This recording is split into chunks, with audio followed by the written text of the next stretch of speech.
disappointed in every one of you. I'm sorry, I don't mean to offend you. I'm disappointed in every one of you. I kiss you on the mouth. No, I'm not cool with that. I'm sorry. One more time. I'm disappointed in every one of you. I mean, I'm dealing with degenerate animals. I'm disappointed in every one of you. Disappointed in every one of you. All right, come on. Honestly, I can't do it, man. I'm disappointed in every one of you. Let me tell you why. It's gonna be all right, Nicky. Go ahead, shoot. You just killed a little fucking man. What are you going to do about it? You happy because you got nothing? You don't got a thing. You happy because you got nothing? Lobito! Got nothing. I want to get out. I want to get out of this rat hole. I want to get online. I need BDA Boxing.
Alright, this is King Bucho. Welcome to BDA Boxing, the boxing debate arena. I will be your host for today, and Mr. BDA will be the co-host. What's up, Mr. BDA?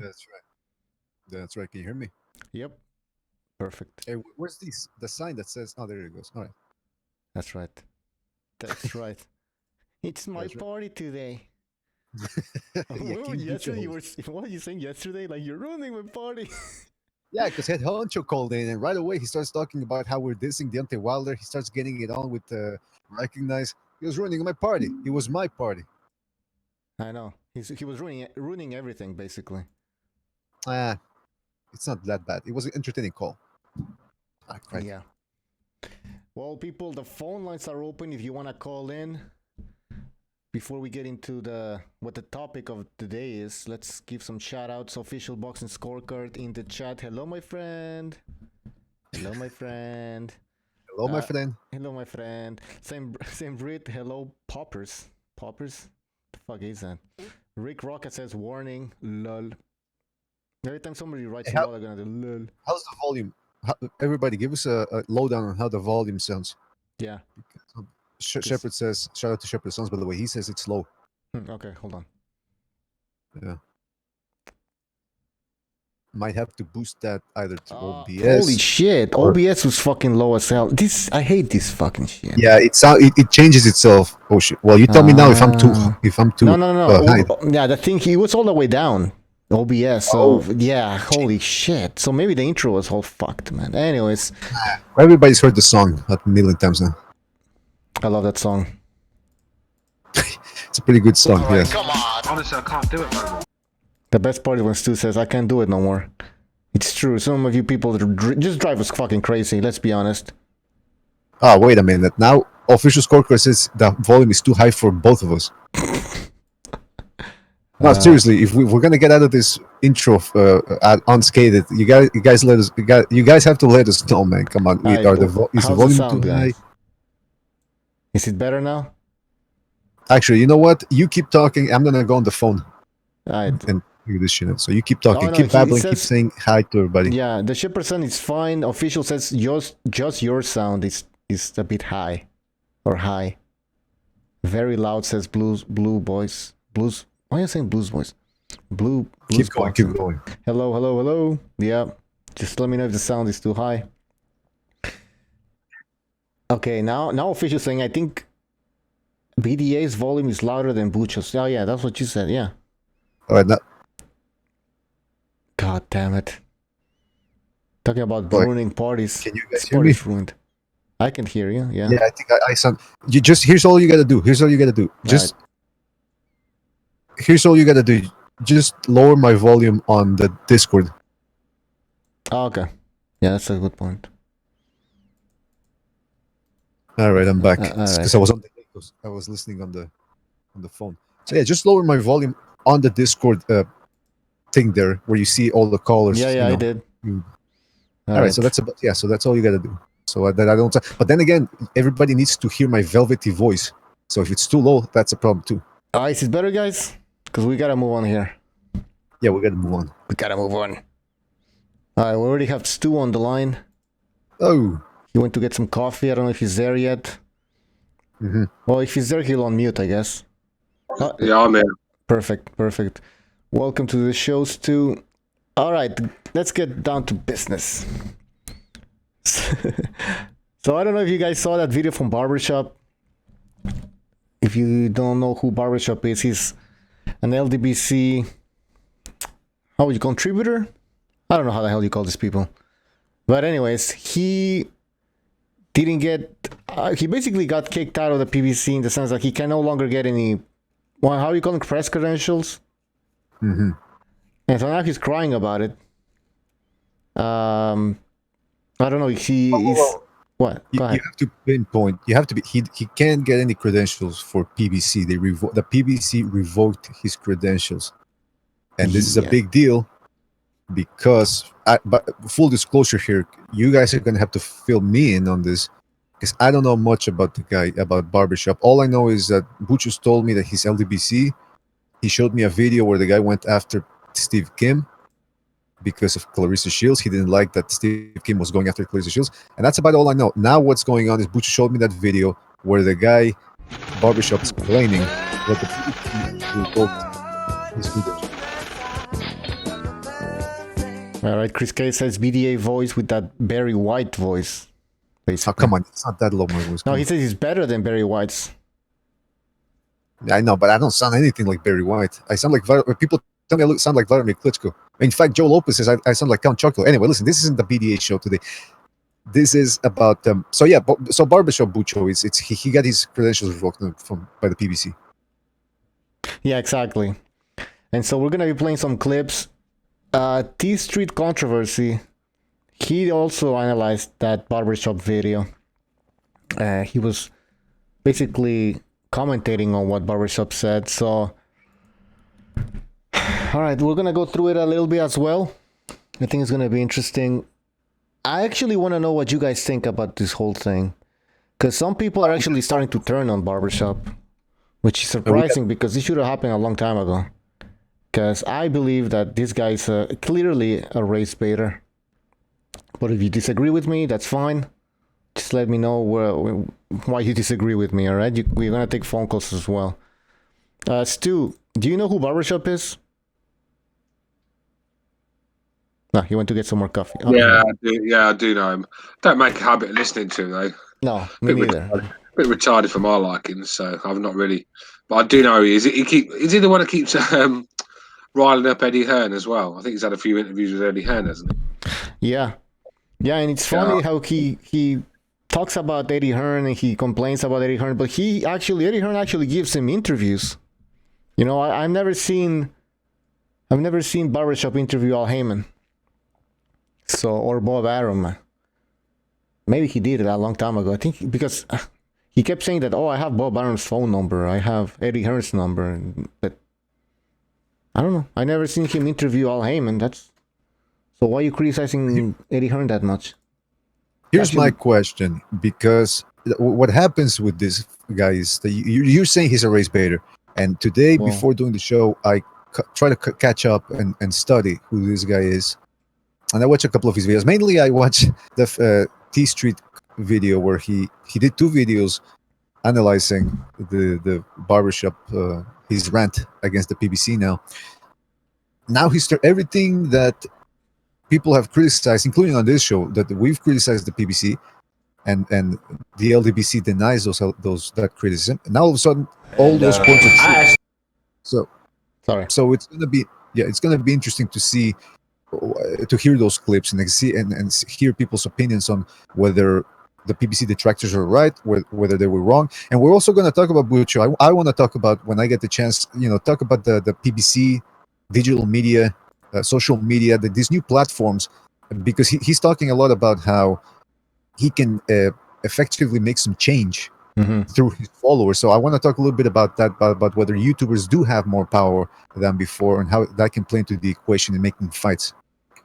Exactly, because he compares himself to, at some point he's like, well, how come, what's his name again? Dan Raphael gets basically all this love. He can sit in the front seat in fights and stuff like that. Why can't we get the same type of recognition? But I mean, he works for ESPN. You know what I mean? He's not making videos out of his car or stuff like that. So they're not on that same level. So it's a little bit of a delusion going on with some of these people. But yeah, we're going to talk about that. But it's interesting that you mentioned that he's doing videos on his car. In my opinion, whether you're doing them out of your car, out of your garage, out of your toilet, if you're interesting and you can gather numbers and people are interested in hearing what you say, that ultimately is what matters. That's the hardest thing from a business standpoint, is getting the viewers and getting people intrigued and attached to what you're saying, getting a following. And then from that, you see YouTubers, what they've done is they start out, like I said, in their garage, in their room, whatever. And as soon as they start getting more better numbers, they start upgrading so that it looks a little bit more like a professional setup, because that does render your show, it gives it a certain validity, a seal of approval. Well, okay, this guy's putting in effort. He's got, good equipment. He's showing videos. It's interactive. Certain guys from YouTube, they just rely on that same thing. It's like they stop innovating. But what my main point is, as long as you're getting the numbers, that's what's changing now in this new media platform. So I don't see the criticism there. I don't understand the criticism. Like, you're doing videos in your car. Well, that's I don't fine. care. I mean, I don't care. I mean, you can make videos. I mean, look at our show. It's a mixture of boxing and jokes and politics. But we accept what we are. We're not trying to be something we're not, right? And some of these people are. Exactly. They're not writing pieces, articles, nothing. Just talking shit, man. I mean, I'm sorry, but some of them are like, we're gonna listen to what Fred from Barbershop Conversation is saying, and then we'll see why, we'll see why he's not being treated like Dan Raphael, all right? Because can you give me a little context on who he is, what he's done, what exactly? I know the guy. Listen, I'm like Stu. I know who this guy is, but listen, I don't go on listening to this. Last time I watched one of his videos was when, remember Abel Sanchez made that comment that the black boxing style is boring. I think that's what he said when he, and he got all offended, obviously, and he had this phone conversation with Abel Sanchez. That's the last time I saw one of his videos. But I know what he's about. I know what he's about. I don't need to watch his videos every day to understand what this guy's trying to do. Yeah, to understand the point where he's coming from. You mean it's interesting. We gotta tell people if you're just tuning in, this is gonna be a show where we talk more about the intricacies of the boxing business. Like I said, the digital media platforms. We're gonna talk about that. So we're not gonna focus too much on the fights in this episode. We want you to call in, give us your views. Is the PBC neglecting a big part of their demographic, a big part of their business base, their viewer base, which is the LDBC and the black nationalists? Let's call them, hey, if you can call white people white nationalists, let's call the other ones black nationalists too. But that's essentially going to be the question. So you guys call in. Exactly. Numbers. Actually, you're right. Let's write it down so we don't go all over the place. So what should I write down over here? What did you said? We're going to be exploring. Well, we're going to be exploring, like I said, the digital platforms. How much power can the people within that system, the players, the YouTubers, how much power can they really have in crafting fights and pressuring promoters? Is it a bad idea? So just to keep it simple, I think that the title is correct, because we're going to be starting off of this barbershop conversation situation where he has had his credentials removed by the PBC, whom he used to love. And he says he still loves them from the video that I saw, but that he's got some complaints. We're gonna get to that. So, but we're gonna be analyzing that situation. All right, hold on. Let me just. Well, While you do that, should I read some comments from the chat? Yes, sir. Okay, so let's see. Saint Brit says his name is Fred Hawthorne. Okay, he was singing, says Subash Kunwar. AA Boxing Blonde says his video on YouTube when he ran to be the local councillor is comedy gold. Okay, yeah, that's the other thing that T Street was saying in his video, in his stream, that he was saying that the guy, and he put clips actually of Hawthorne. I think he was running for some sort of municipal seat, or I forget what it was. It wasn't senator or congressman or anything, but I mean, he was running for a political seat. Crown Admirer says, I didn't know there was a black style. Think he means winning style. The Fight Scout says Fred is dead. No, he's not dead. What are you talking about? Pink Panther says America has a worst. Okay, okay. Why? Some of these people are getting comments. Sorry, let's get a phone call here. I think it's somebody called her before. Okay. I think it's Chris. 501. You're on the air. 501. Hey, what's up, fam? What up? Is this Chris? Yeah. What's up, man? How are you? What's on your mind? Hey, real talk. I gotta ask it. Do you think Canelo could win a heavyweight championship? Come on, man. Come on. No, seriously. I mean, it's on the table now, right? He beat Kovalev. He walked through Kovalev. He didn't walk through Kovalev. Nobody has ever knocked Kovalev down. If he would have walked through Kovalev, he would have knocked him out earlier. So. Hey, real talk, I think it's a legitimate question. If, as light as the heavyweight division is right now, and this dude just went through Kovalev, I mean, come on, like you got to at least legitimize the question, if not me. You know what I'm saying? Like, I think it's a real question. Really, I am. I'm out of my head. Canelo's gonna have to put on £30 for a start. And I think you put £30 on fucking Canelo, you look like Butterbean. I mean, let's be real. It's just, he's been doing it. Look, he came up as a lightweight. It's all right jumping from 160 to one. It's all right jumping from 160 to 175, but that jump from light heavyweight to heavyweight is massive. I mean, you know. I tell you what, though. I tell you what, Canelo could probably drop who's a horrible there to heavyweight. knock him down, though? What'd you say? Who's there to knock him down? Oh, come on.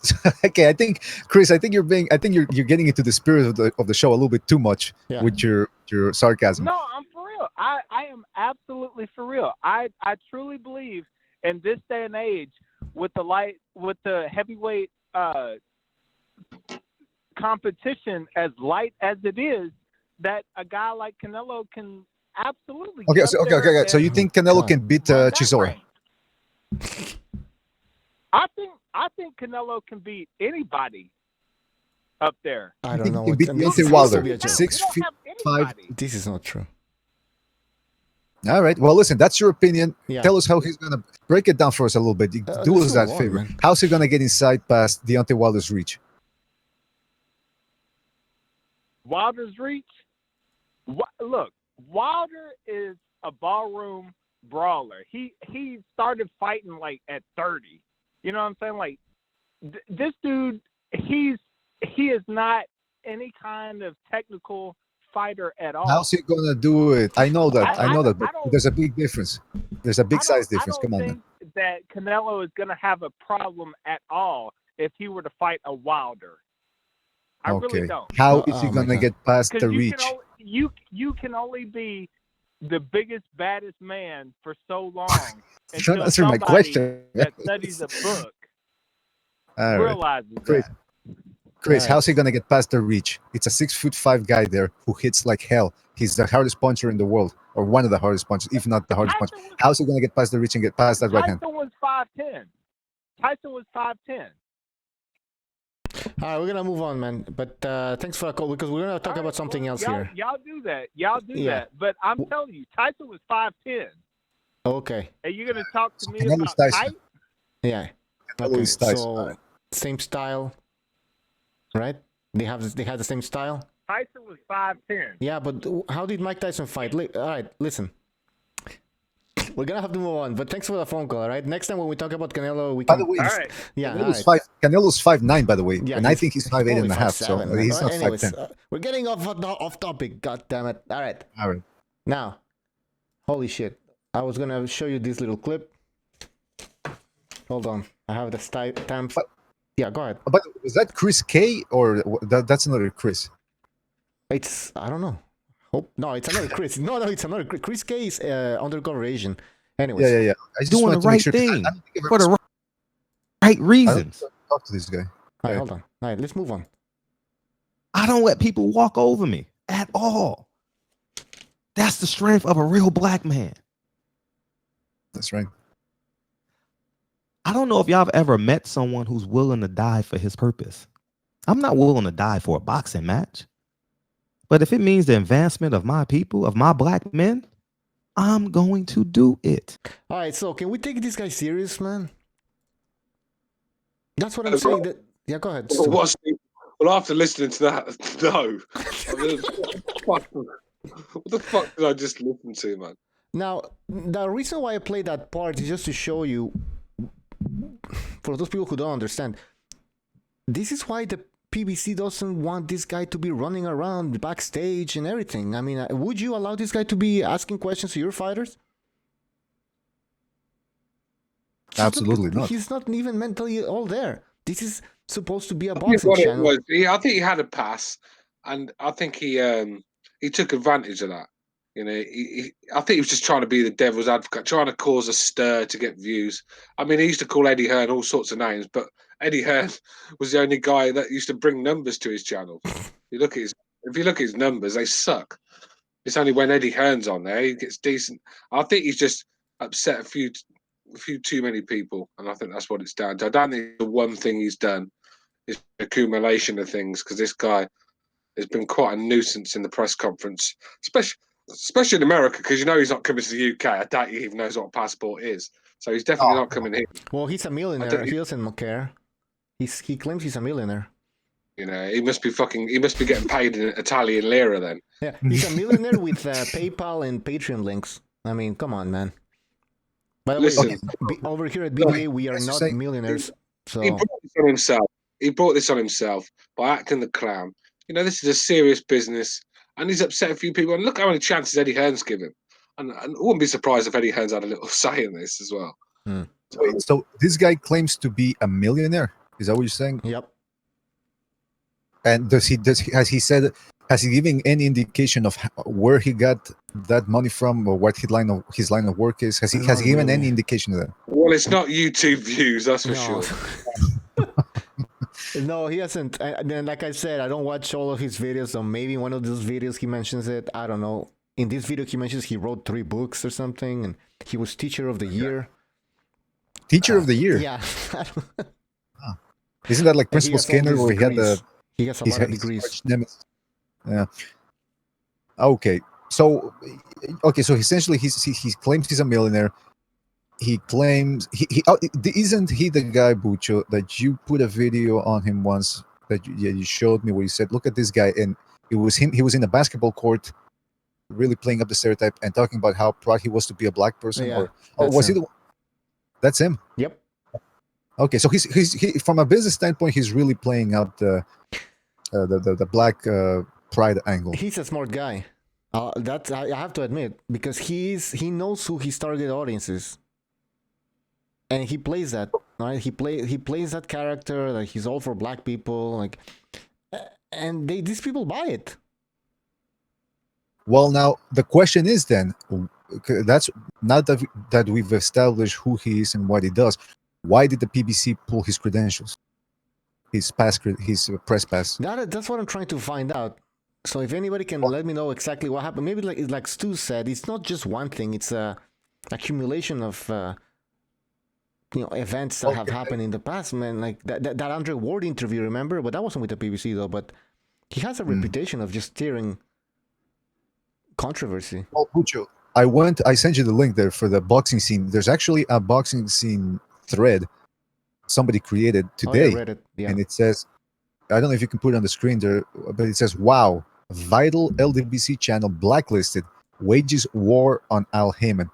And one of the first comments is, and this is so official said this in the chat too. He says, "Word on the street is that the LWBC has been dissing Tank Davis lately and bringing up Devin Haney, or bigging up Devin Haney. Floyd made a call to Heyman.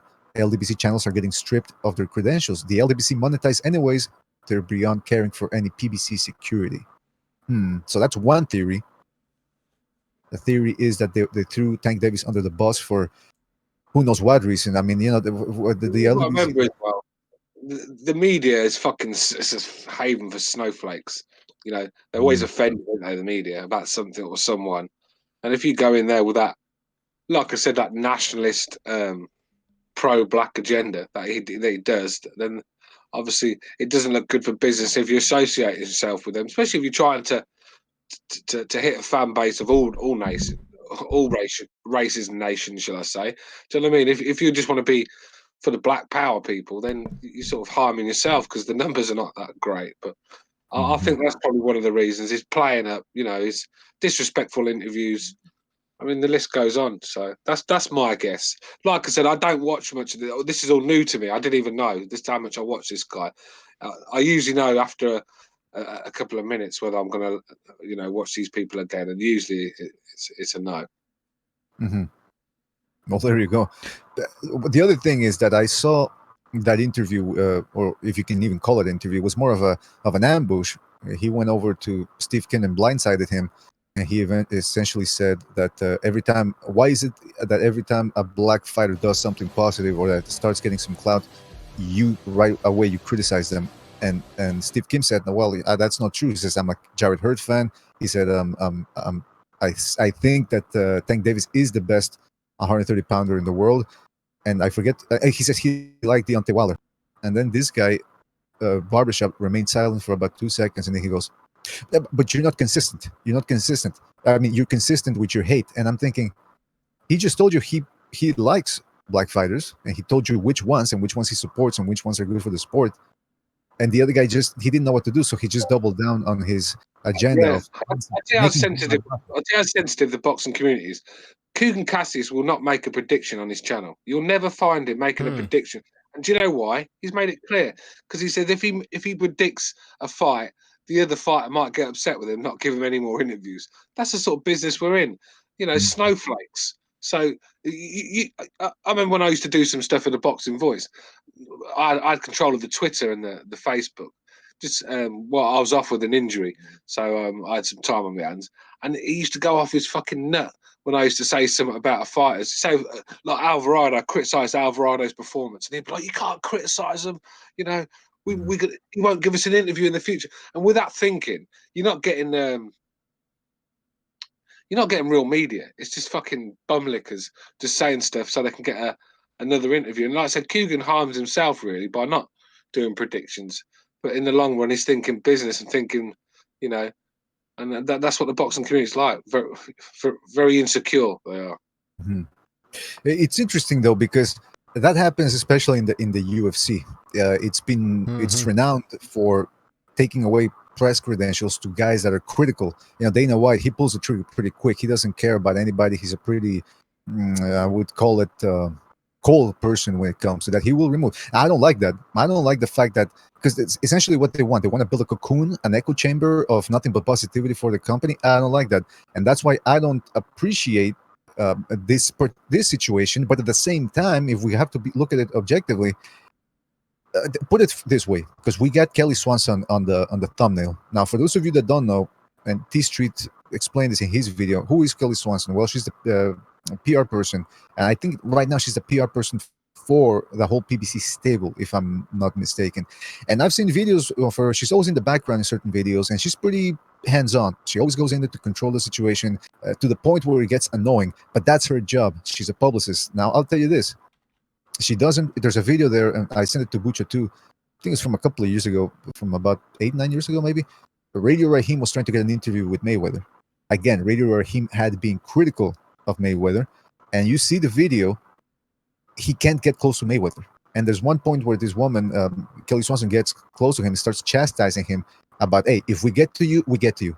And at the end, they didn't get to him. Now, from my point of view, if I'm a boxer, I want this woman in my corner as a publicist, because put yourself in the boxer's place. You got to go to these public workouts, right? These press workouts, whatever. They're an obligation. They don't want to do them. They got to take a day away or a huge chunk of the day to do these freaking public workouts. Do you really want a guy like this barbershop dude coming up to you and start talking, hey, what about the white man? Is the white man keep the black man down? It's like, do you really, you're trying to make weight. You're getting yourself into fight mode. That's when you want a Kelly Swanson in your corner to tell this guy back the fuck off, or even to take his press credentials away. That's my point of view. That's the way I would look at it if I'm a boxer.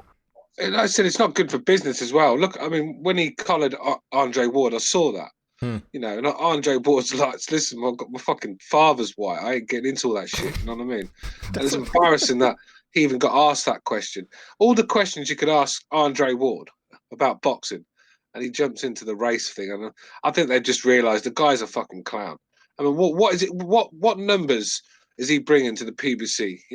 It's not like IFL. Eddie Hearn was smart. Eddie Hearn used IFL from the start to build it's free publicity for his fighters, and because everyone was watching it, he's smart, and that's why he gave Coogan these things where he could get on the plane with him and go to these places for nothing. And I think he pays Coogan's hotel and stuff because in the long run it's good for business. So I think the PBC would use these guys if they were any use to them. I mean, let's be real. How many subs has Barbershop got? I mean, I think he gets a couple of thousand views. I mean, fuck me. I mean, is it worth associating yourself with someone like that for a couple of thousand views a time? Not really.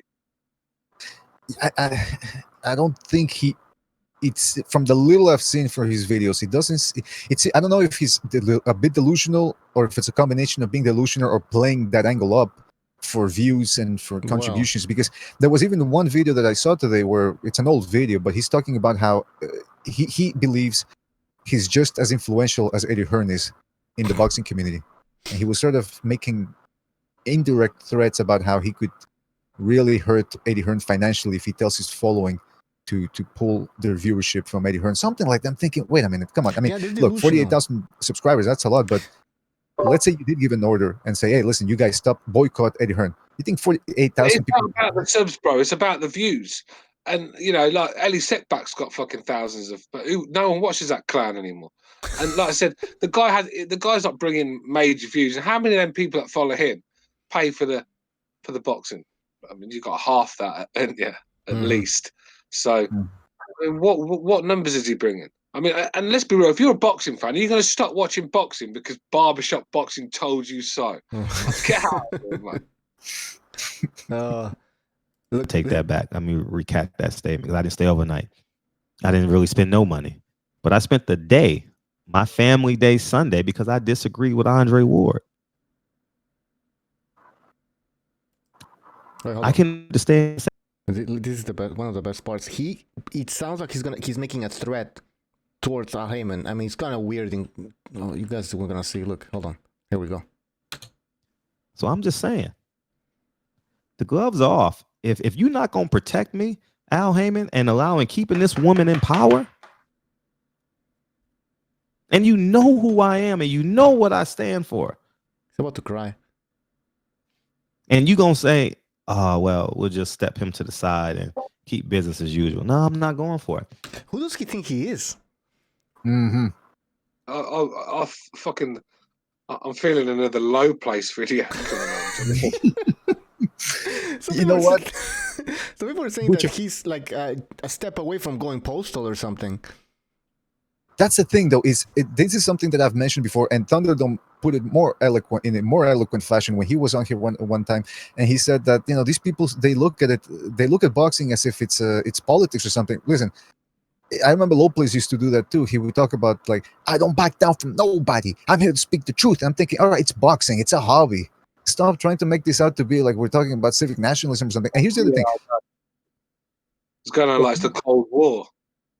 Exactly. They make it out to be like it's the most important thing in the world. Now, somebody in the boxing scene thread put it perfectly also. He said, Fred is delusional here. He viewed Al as the civil rights activist instead of just a guy running a business. Instead of keeping it in boxing, Fred was treating it like it was the $1 million man march. It is no wonder the PBC considered him dead weight and cut ties. The Swanson chick is only doing the bidding of what her bosses want, and that includes Al, Sam, and Fox Sports. I mean, here's the thing.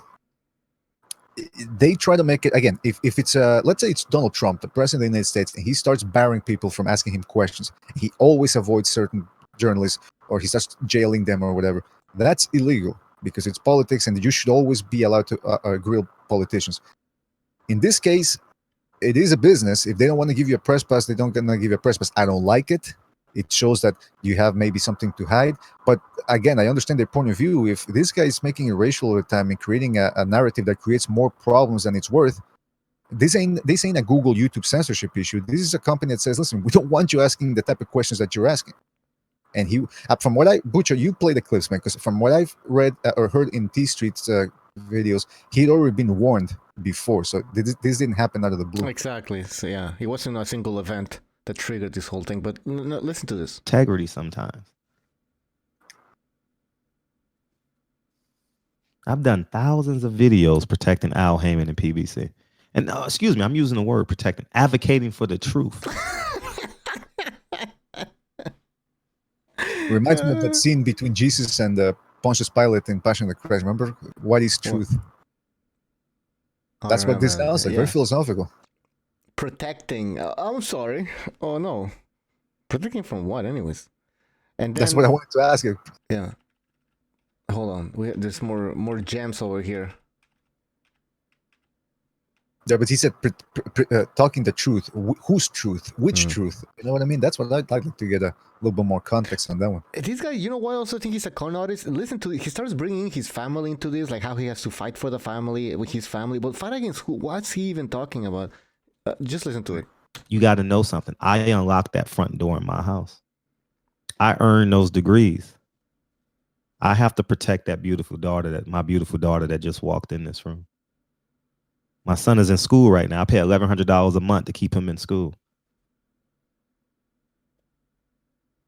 That's why I spend on condoms every month. Yeah, okay? Hold on. I'm saying. Expecting to hear Ricky in the background. Your sandwich is ready. Yeah. I got to be a man at the end of the day. You see that painting behind me with Malcolm X standing behind the pillar? That's my heart. That's where I'm at. That's who I am for real, in real life. Like what? Malcolm X or what's he saying? Like a real man? What the hell is he even talking about? See, that's why I'm telling you, it's all garbage, man. You know what? Malcolm X, when he was with the Nation of Islam, he played up that black versus white angle, and then he started to wake up, and he saw that there was a bigger picture. That's when all of a sudden, whoops, Nation of Islam didn't want him around anymore. That's when he started getting real threats from that organization. Exactly. So if you start speaking the truth, that's when they're going to come after you. But if you stay with the black versus white narrative, whoops, all of a sudden nobody bothers you. Very interesting. Yeah, they don't care. Now, last thing over here. Well, I have more, but I just want to move on. But like, we have another very interesting part over here. He's basically saying, because as you guys know, he can't show up to any more PVC events. He's gonna say over here, well, you're gonna listen. He's gonna force himself there, and he's gonna actually make it to the weigh-ins and press conferences, even though he's not even invited. Gloves are off. Gloves are off. And it's gonna get to the point where we're gonna start showing up to these weigh-ins. Who's we, first of all? Before that, he mentions that he has the hood behind him. The hood loves him. All right? That's what he says? Yeah. I got it right here. I believe this. True, is that true? Look, I need to fully grasp who I am. That's the reason why people in the streets, ask Sam Watson, the hood loves me to death. Ask Sam Watson, the hood loves me to death. All right. I'm not saying I'm untouchable and invincible, but I got muscle behind me. So there you have it. Freeway Rick. Oh man. Okay. So I'm learning a lot because I saw that I hadn't heard that part. By the way, let's remind people, Bucho, that this show, what we're doing this is, I don't know if you, just to clue you in, if you're just tuning in, Barbershop Conversations, who's a pretty big channel in the LDBC, he's a big supporter of the LDBC and PBC rather, and he just got his press credentials revoked, and he's not too happy about it. So we're just analyzing what exactly happened. What does this mean for the YouTube community? Does the YouTube community really have that much power? Is it overblown? What does this mean for digital media technologies and social media? We are coming into a new decade here. So these are all relevant questions, and we want your input. The phone lines are open. You can see the number right up there on the top of your screen. So call in and give us your thoughts on this this whole malarkey. The YouTube community is not in any sort of fucking danger of being frozen out. The fact is, most of these new channels coming along, like Boxing Social, doing really well. If you come across as a decent interviewer, do you know what I mean, that knows what you're doing, then you're gonna get respect. But when you're a fucking clown that's just race baiting and trying to get in arguments with promoters just for views. I mean, he did it with Eddie Hearn. Eddie Hearn was the only one that gave him any sort of time. Yeah, he'd always fucking poke at Eddie Hearn, and just to get numbers. I think that people see through you, and I think that's probably what his problem is. And that's probably, look at the people they've got that go to them fights. They really need that guy wasting 10 minutes of their time. Yeah. I mean listen, if you're doling out 5 minutes here, 5 minutes there, 10 minutes, it adds up. It's an effort, and Eddie Hearn, every time I see him, he's giving interviews. He doesn't give, I mean, that's the way you got to do it now. Like Bucho was telling me earlier, with this whole social media thing now, you can get a direct line to the fans. And that's why I'm a big advocate also of these promotional companies. They should let YouTubers, they should let us do film analysis. As long as we're not showing the whole fight, but just let us, take snippets. It's actually good promotion for you guys. That's the way.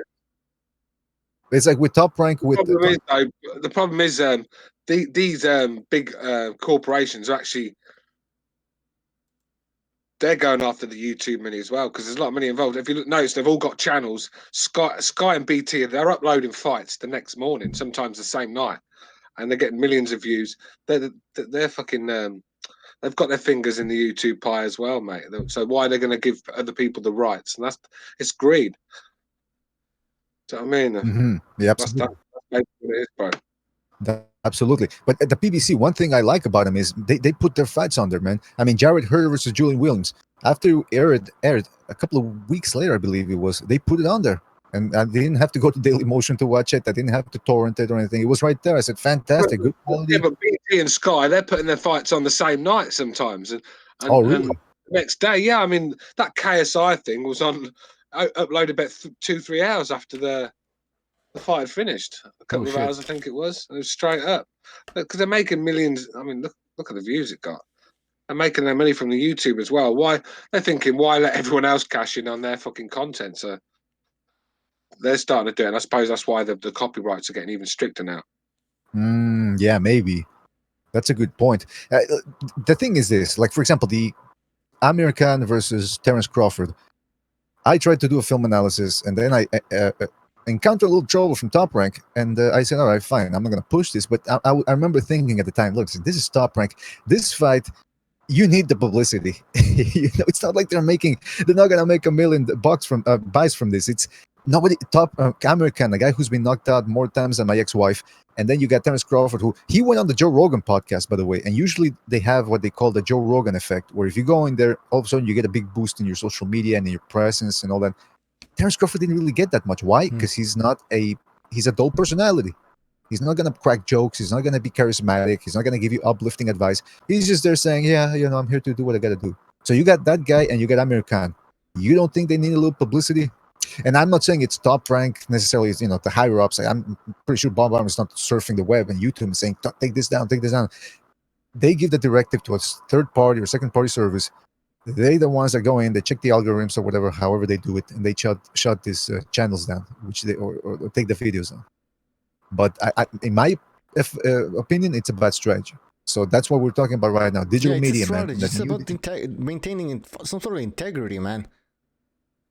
But hold on, we have a phone call here. Okay. 443 on the air. 443. Yes, gentlemen. How are you? How are you? Good. Good. Troy from Baltimore. Good old Baltimore. How you doing? All right. What's on your mind, man? I was skimming through, and I caught something you said about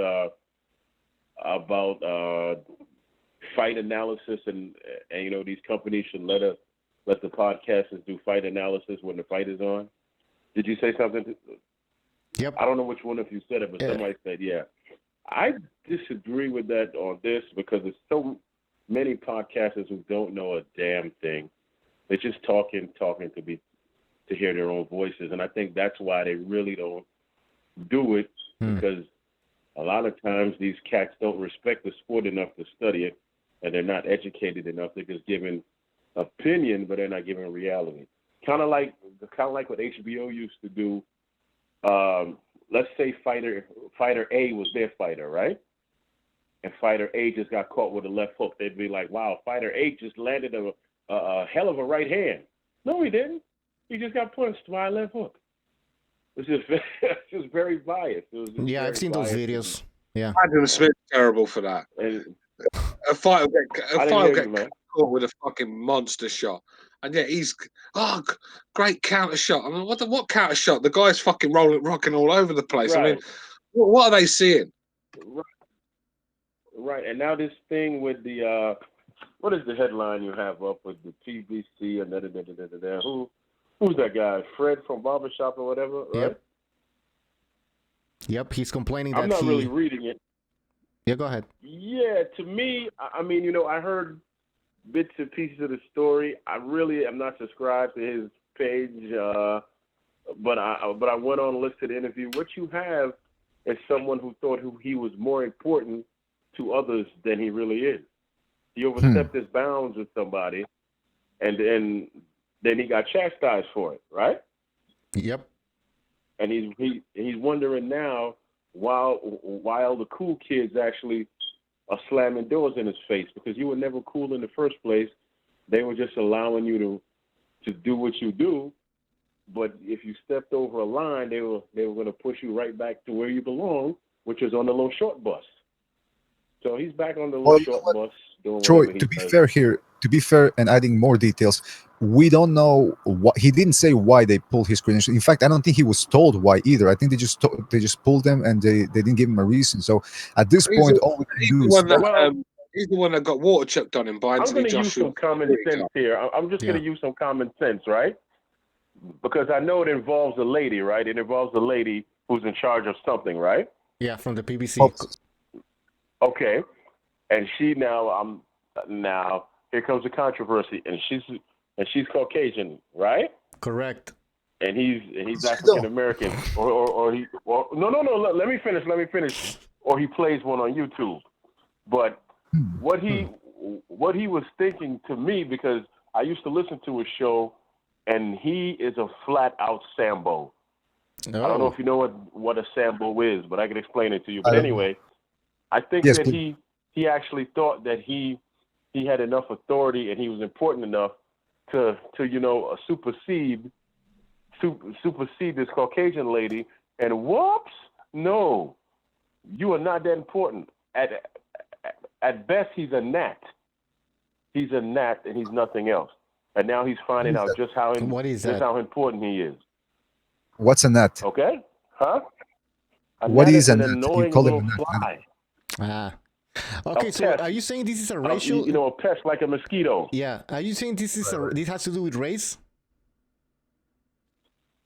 Race. There's no race in here, man. I brought up race means that race means I'm talking about different types of human beings. There's only one race of human being on the earth. The fact is that she is Caucasian and he's black, and I think he just overstepped his bounds. Okay, he thought he was more than what he was. I'm not saying that that's the issue, but that's the issue that he's pushing. Yeah, exactly. Okay, the way he sees it. That's his narrative. That's always been his narrative. And now when I called him a Sambo back in slavery days, when people throw the words out there, Uncle Tom, those are the dummies who don't know that Uncle Tom actually helped the slaves escape. Sambo was the one that was side by side with the master. Did you see Django? Yeah. You know the movie with What's the actor? What's his Jeffrey name? or whatever, Samuel L. Jackson's character was in Django? That's Sambo. Ah, okay. That is Sambo. And that's what Fred is. Now, He's but a here's the fanboy. thing also that I mentioned to my co-host Butcher here is that the other thing is apparently I don't give a damn how he feels either. Huh? well, apparently also this barbershop guy, he'd been disobeying certain directives when he was invited to events. Apparently he wasn't listening to what the organizers were telling him to do and not to do, and he just kept doing that and doing that. So apparently, so maybe they had enough with him and they said, you know what, let's pull his credentials. And that's my point. Where you feel that you're this larger than life thing, but in all reality, you're only being kept around because you might have certain use, or you can grow to become useful, but you see yourself as larger than life, but the powers that be are just keeping you around because maybe in time you'll be of some help to them. But then when you overstep that bound, they will shut you down completely, which is because, okay, as much as he spits that he's pro-black and pro-black, check his history, no, he's not. And if you check who's writing his checks for him, they aren't black. No. Okay? What does that mean? And no, I tell people all the time, just go ahead and follow the money. If I'm lying, I'm dying. Okay? All right. Can you give us more details on that? Say what? Can you give us more details on that? I mean, I don't know how much you can reveal or want to reveal, but I can't because I don't have any more details and I don't have any facts. But I know a Sambo when I see one, and I know a snake that walks upright when I see one. And I'm not saying this just by watching his show. I've called into a show and had conversations with him before. He's a snake. He's just a snake.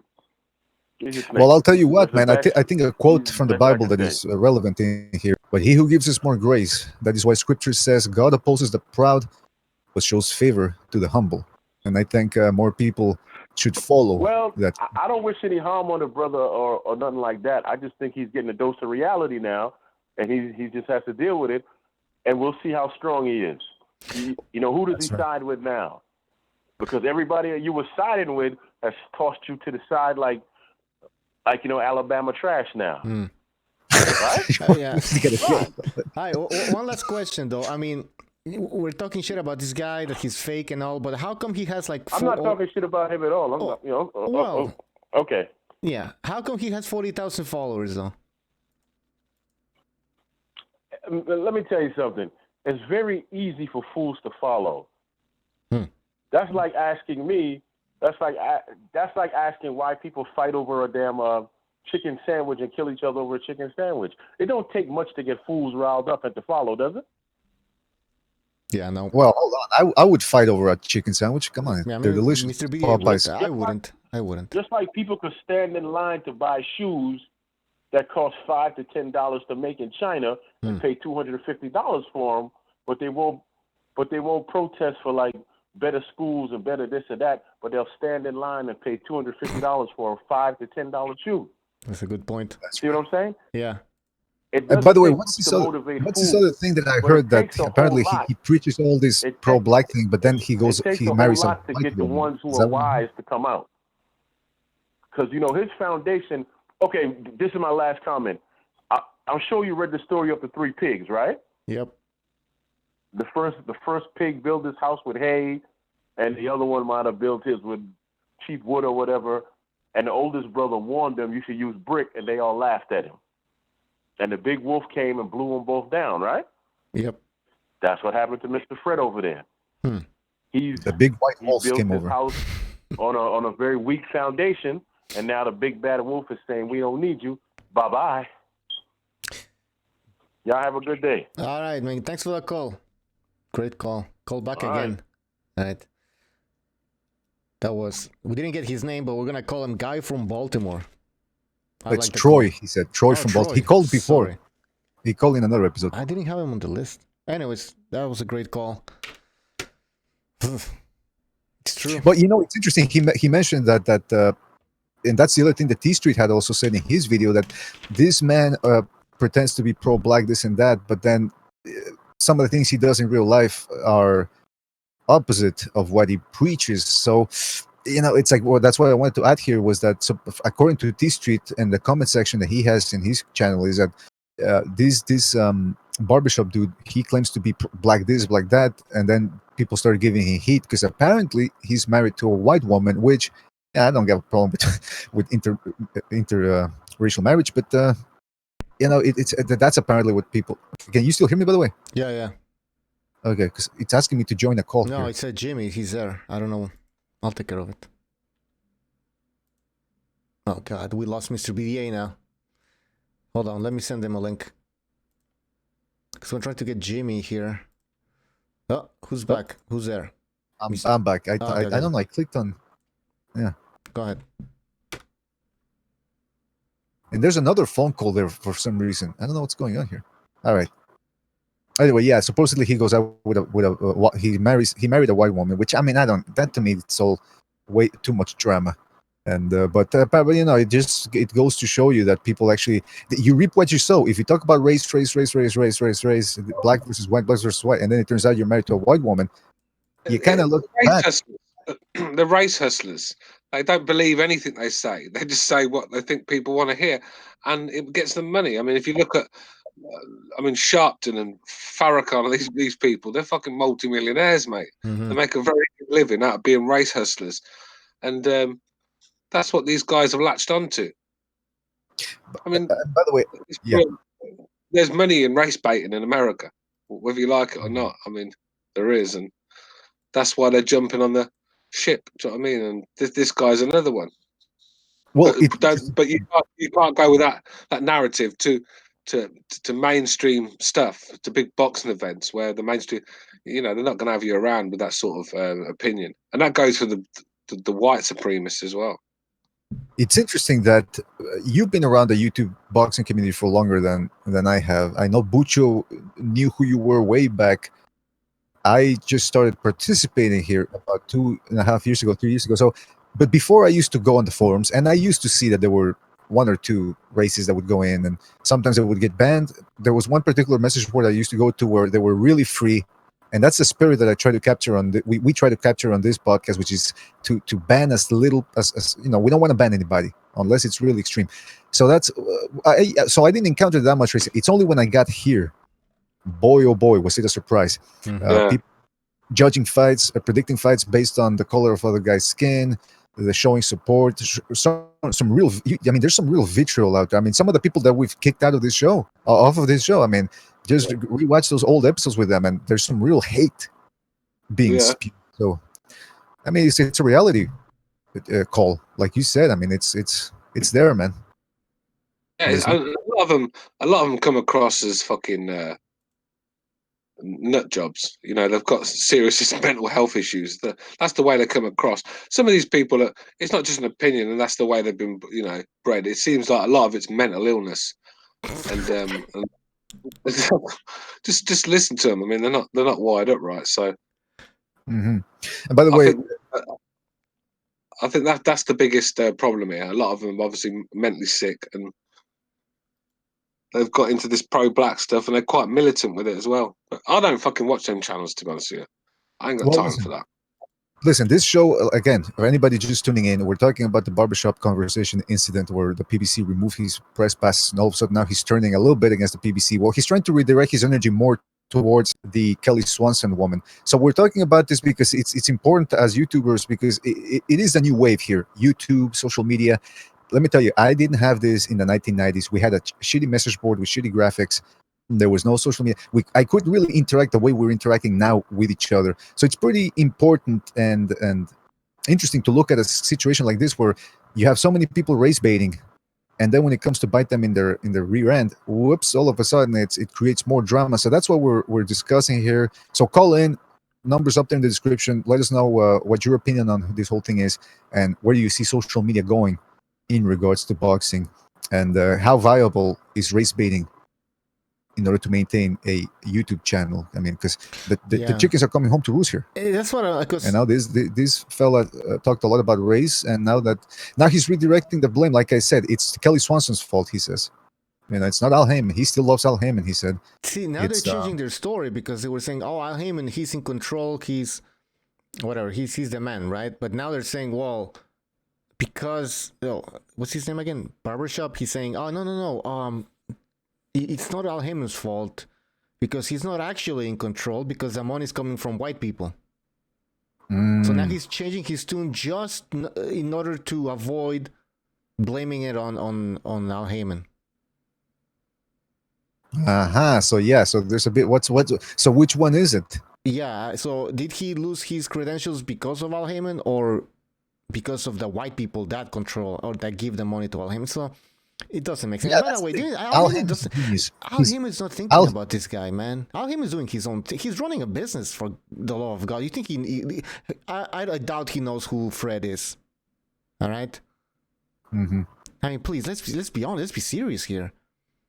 This guy is running a multi-million dollar business, and somehow he's thinking about, whoa, what am I gonna do with Fred now? Come on. Yeah, that's on the top of his list when he starts his day. They give him the schedule, the list of the things he's gotta get done. Oh, I gotta do this. I gotta meet with these people, new sponsors. Oh, and by the way, the barbershop situation, the YouTuber guy. Yeah, I gotta really get my hands on this I better issue. not piss him off because he has some muscle behind him. I better not piss him off. Come on. By the way, man, that is, I mean, if I'm a businessman, I hear that, and I hear somebody saying, listen, I'm gonna get people from the street and I'm gonna show up at the weigh-ins. Calling the cops, Isn't man. that cause for concern a little bit? I mean, the FBI is gonna be all over his ass, man. Especially in the United States, there's a mass shooting every 2 weeks. I mean, come on, I don't know how safe it would be for him to go around saying that. But the point is also, Bucho, it's like you said, it's Al Heyman was his genius. He's in control of everything. He's for the black man. And now all of a sudden, it's not his fault. It's Kelly Swanson that's running the whole organization. Come on. Yeah, exactly. And I don't understand what this thing Al Heyman is for the black man. He's not. He's just a businessman like any other. Mm-hmm. See, they're looking at this from a racial perspective. He's just running a goddamn business. He's not a civil rights leader. You know what I mean? He's not Malcolm X, Elijah Muhammad or something. I mean, this guy is not that. So that's by the way, that's why they're shocked and disappointed, because they were expecting something else. But fuck, they didn't realize this guy's a businessman. Exactly. Hey, listen, this is a bit of a different video we're doing here, because again, we don't usually spend a whole video talking about demographics and all this and that, the drama outside of boxing or outside of the ring rather. But it's interesting because my point of view, I try not to talk about the LDBC, or we try not to too much, and racism and all that. But that's the point here is you've got people from all sides, man. You got black people that always root for blacks. You got Mexicans that always root for Mexicans just because they're Mexicans. And some people say, well, what's wrong with that? Well, I suppose there's nothing wrong with wanting to see people that you share a common ethnicity with to rise in whatever they do, whether it's boxing, music, whatever. But when you start supporting these people, no matter what they do, because they share your same race, ethnicity, well, then that creates trouble, because it's like giving a participation trophy to everybody. You dilute the essence of what makes a person good. Yeah, go ahead. Just saying, the thing is, they do this, but then play the victim. Mm-hmm. Just be who you are. You're fucking pro-blacks. You want the black guy to win, no matter who he is, what he's done. Just admit it to yourself, and people will move on. It's the fact is you'll play that card and then play the victim as well. Oh, everyone's racist. I mean, get the fuck out of here, man. I mean, do you know one thing about me? I'll never ever pick a fighter to win a fight because of the colour of his skin. Never have. The amount of times I fucking picked the white guy to get back, fucking lost count, mate. Because I enjoy boxing. I'm not in it to see a white man. I'm not in it to stroke my fucking ego and see a white man win a boxing match, or that's vice versa sort of thing with anyone else. So, nah, man. But you're a full-on nationalist. Well, yeah, because I like to back my country, man. It's like Joshua. I want Joshua to beat Klitschko. Yeah. I mean, I weren't thinking, oh, well, I want Anthony Joshua to get knocked the fuck out. I don't want to see a black man fucking beating Klitschko. No, but you call it, I'm joking, but you call it, I mean, yeah, I don't care. I mean, you want to support the British people, that's fine, but you're not going to lie. You're not going to tell us Americans is shit. You're not going to tell us Americans going to beat Crawford, right? Like, well, there you go. Well, I said Americans getting knocked the fuck out. And like I said, with Anthony Joshua, I'll criticise the guy as well. I'll back him, but I'll criticise him. He was dreadful against Andy Ruiz. And, I've had quite a bit to say about it since. So, you just got to keep it real. I've never predicted a fight because of the colour of a guy's skin. Like when Nigel Benn fought Steve Collins, I wanted Nigel Benn to win. What do I want fucking Steve Collins to win for? Didn't like the guy. Yeah, that guy. Oof. I mean, he's a bit of a troublemaker, if you ask me. Nigel Payne was one of my heroes growing up. What do I want to see? Because I want to see one of my heroes get knocked out because it's a white guy from Ireland comes along. No, it don't work like that. And then if you think like that, then you don't really enjoy boxing, because when you're watching it, you know, you sit there biting your fingernails, hoping the brother don't get knocked the fuck out. There's no way to boxing, man.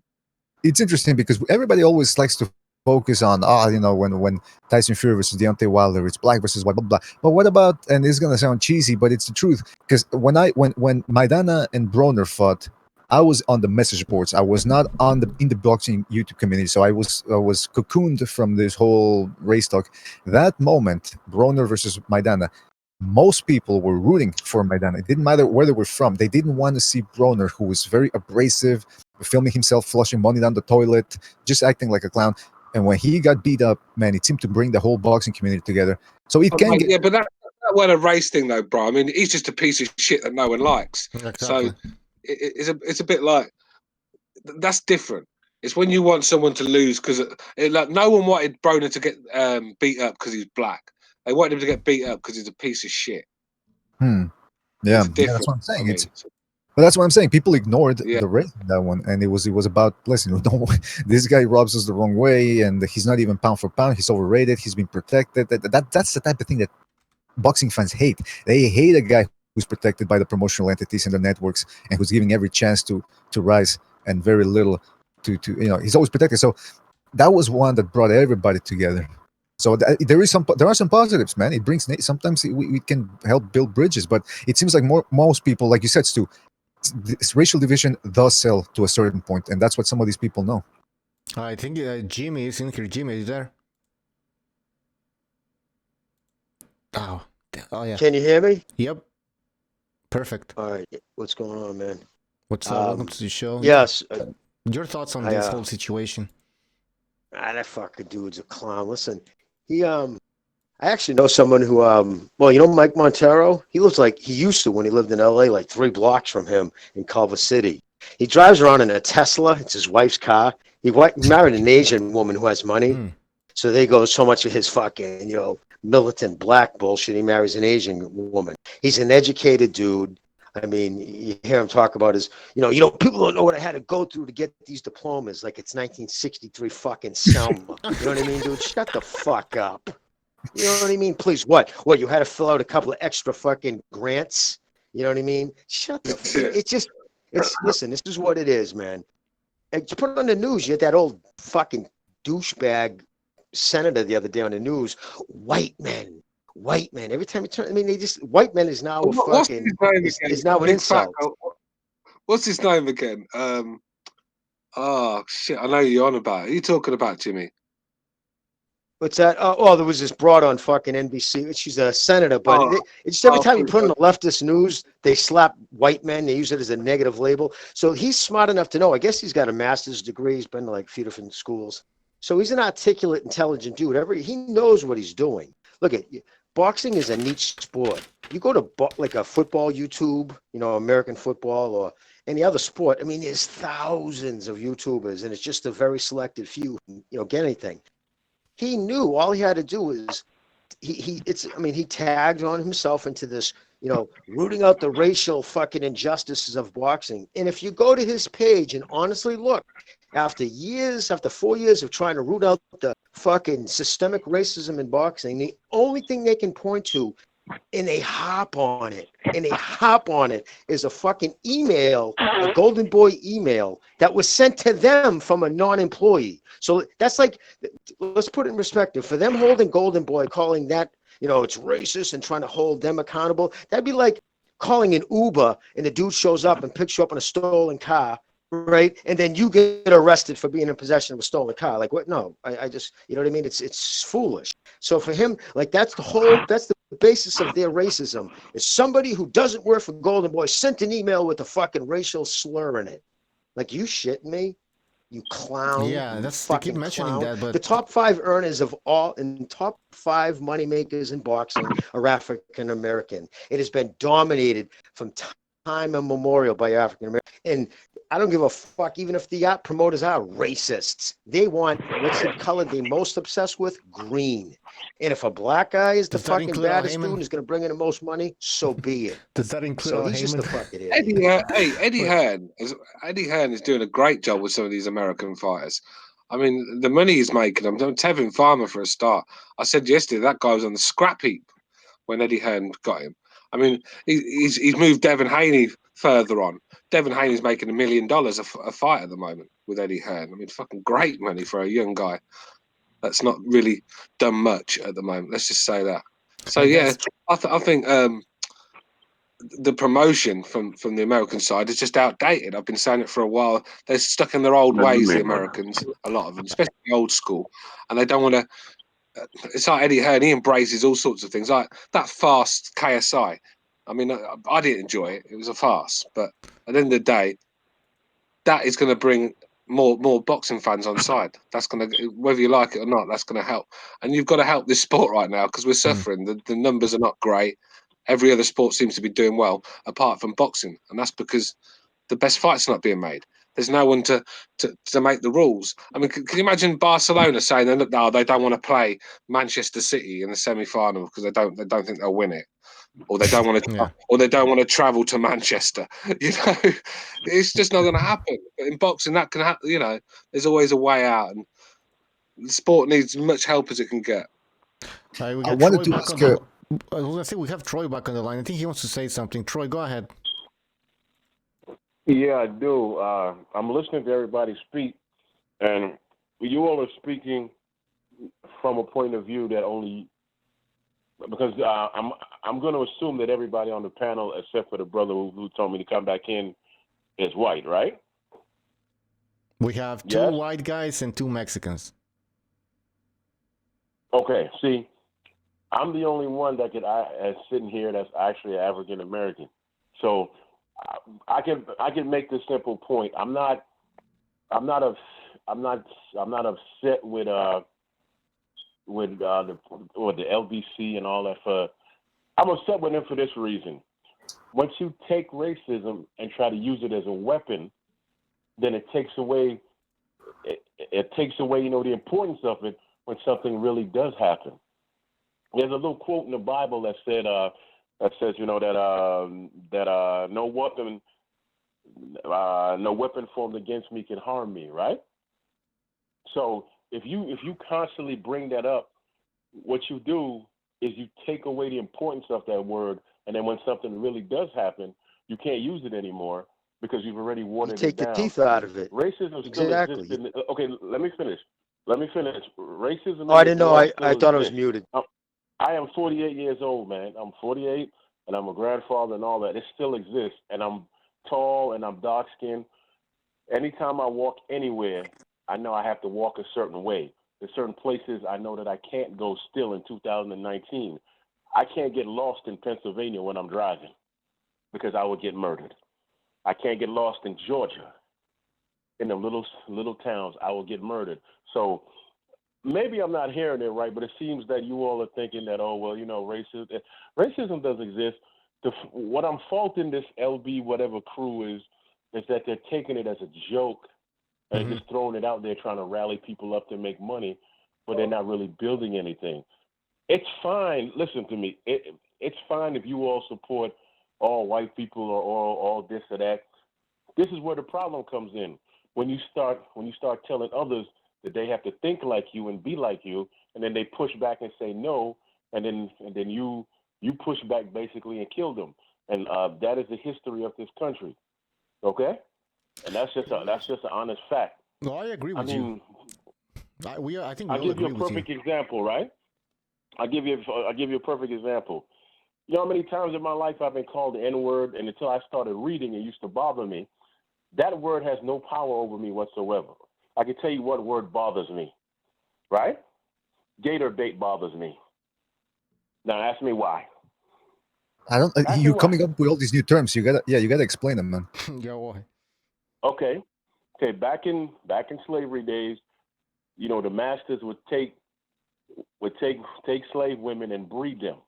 Then they would take their babies out, either preterm or when they came, take them out their womb, put them in a cage, go out at night with lanterns and other people, put these babies in a cage by the swamp, make enough noise for the gators to come out to eat these newborns, and then they will kill the gators for their skin. And that is how the word gator bait came about. And the reason why that word bothers me, because I feel everything. I internalize everything. You can call me an N-word all day. That don't just to mean catch some nothing to me, gators, but man. I could actually, I can feel that and picture that in my very soul. Those things are more important than what somebody, no matter what anybody calls you, is what you answer to. It doesn't matter what you think about anyone else. It just But wait a simply minute. matters. Why are you sure It they used to simply matters use who like they babies? are and what they Why stand didn't they for. use I don't have an chickens? Why didn't issue they use with chickens the or color of something? I mean, that anybody's sounds like skin. I don't know if that What sounds I like have a lot of times is the issue by the way, with a person's Troy. soul. Troy, can you hear me? By the way, Yes. Troy, just because I'm interested in this, do you have any? Can I ask him something, BDA? Jimmy, you're breaking up. Your phone is somebody's phone is breaking up. Is that mine? Yeah. No, that's not you. That's not you. I wanted to ask you, Troy. I wanted to. Can you guys hear me? No, you're breaking up, man. Ken. All right. Would you mute? Yeah, I'm muted. No, we can't. Anyways. I can hear you. Can you hear me? Yeah. Bucho, you have to mute him if there's a feedback coming from his phone. You got to mute him. You can't just leave it. I did, but leave it on. Anyways, you guys. Okay, anyways, Troy, go that's not your phone. And I just wanted to ask you, Troy. You're talking about the gator bait. That sounds. I'm not saying it's untrue, but I just want to verify it myself. Is there anywhere I can go and check that out, or? Please, you just go on Google and check it out, brother. I don't. Go ahead and verify it. Okay. Yeah, I can tell you why you don't believe that. I can tell you why you don't believe that, because it doesn't sound like any other human being could actually do that to another human being. But the fact is, that those things did happen. I study history. Well, actually, the reason why I don't, it sounds unbelievable, is because why would they use chickens?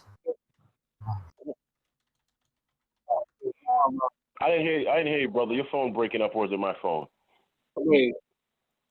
You're breaking up, Stu. All right. Let me move real quick. No, Can you hear me better now or no? Yeah, you're fine. It's not you. It's people over here. Oh, okay, because I can hear you clearly. Yeah. Anyway, Stu, are you there? No. Yeah. Oh yeah. Yeah, Go I'm ahead. here. Ask him a question then. I was just, I understand what you're saying, but I just don't get what this has to do with the boxing community, racism in boxing. I mean, Okay, just a bit. good. I'm glad you said that. As I was listening to the conversation, all I was hearing was, a bunch of voices coming from one side of the street, saying that maybe, telling about your views as the Caucasians and how this is that, but the fact is that's only your views on things that might not actually be. I didn't give my views about that. I didn't give my views. Maybe I'm wrong about that. If I'm wrong about that, then tell me I'm wrong. Wrong. No, we're talking about boxing, though. I know that, brother. I never mentioned anything about. I understand you talking about boxing, but you also race relations. I was talking about hold on. An individual that I've seen on YouTube, and I know what he's about. Yeah, exactly. I have eyes. They, What's the racism in boxing right now? Do you have any? Do you believe that there's racism in boxing? Let's start from there. There's racism in everything, man, because what you see on the surface is okay. Those that you say, who was the brother that said that the black fighters are the highest paid fighters, right? Yeah. Who said that? Jimmy. Okay, that is Front Street. Who controls boxing? Nobody with a black face does. Nobody with a black face controls boxing. You can't tell me that they do. Don't say Al Heyman, because most of his investment comes from Jews. Does it matter if you get paid? Just like if there's a white guy willing to pay you $2 million a fight, or can you guys a black hear me guy at willing all? to pay you 500 grand a fight, which one do you want to go and work for? It ain't Are you about, going to listen, it ain't about telling the race. you now, you might be a proud what black I'm man saying is, right now, but when that offer's on the table to you, mate, I know which one you're going to. Me? So at the end of the day, money talks. And then as long as these fighters are getting paid, does it matter who's running boxing? Who's paying the bill? No, brother, man. It doesn't matter about the color of your skin. I'm simply saying that Troy, those that you see can you hear making me? a lot of money. Yes, sir. All right, Yeah, now let me ask you. I've been trying to get this question in for 20 This minutes. is my point, phone mate. sucks. These boxers, as boxing fans, all we should care about is these guys getting paid what they deserve, paid what they're worth. And as long as that's happening, then it's good. If Eddie Hearn's willing to pay Devin Haney $1 million to fight some chump no one's heard of, then all praise to Devin Haney. Let him ask his question, man. I think the brother has a question he wants to ask me, so let him ask his question. Troy, just because I just want to ask you a question on. You made a comment, right? It was a pretty bold comment. Jimmy, where are you? I'm right here. Can you hear me? Yeah, I can. Okay. Yeah. All right. So, you said you can't go anywhere. You can't go in certain places in Pennsylvania without being murdered. Jim. Hold on. Stu, you haven't muted him. You have to unmute him. You muted Jimmy. All right, go ahead, Jimmy. Ask your question.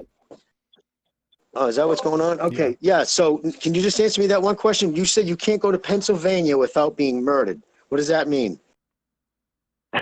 Okay, listen. Murdered by who? By police? By other black people? Say that again. You said you can't go drive in certain places in Pennsylvania without worried about being murdered. I want to know where you're talking about.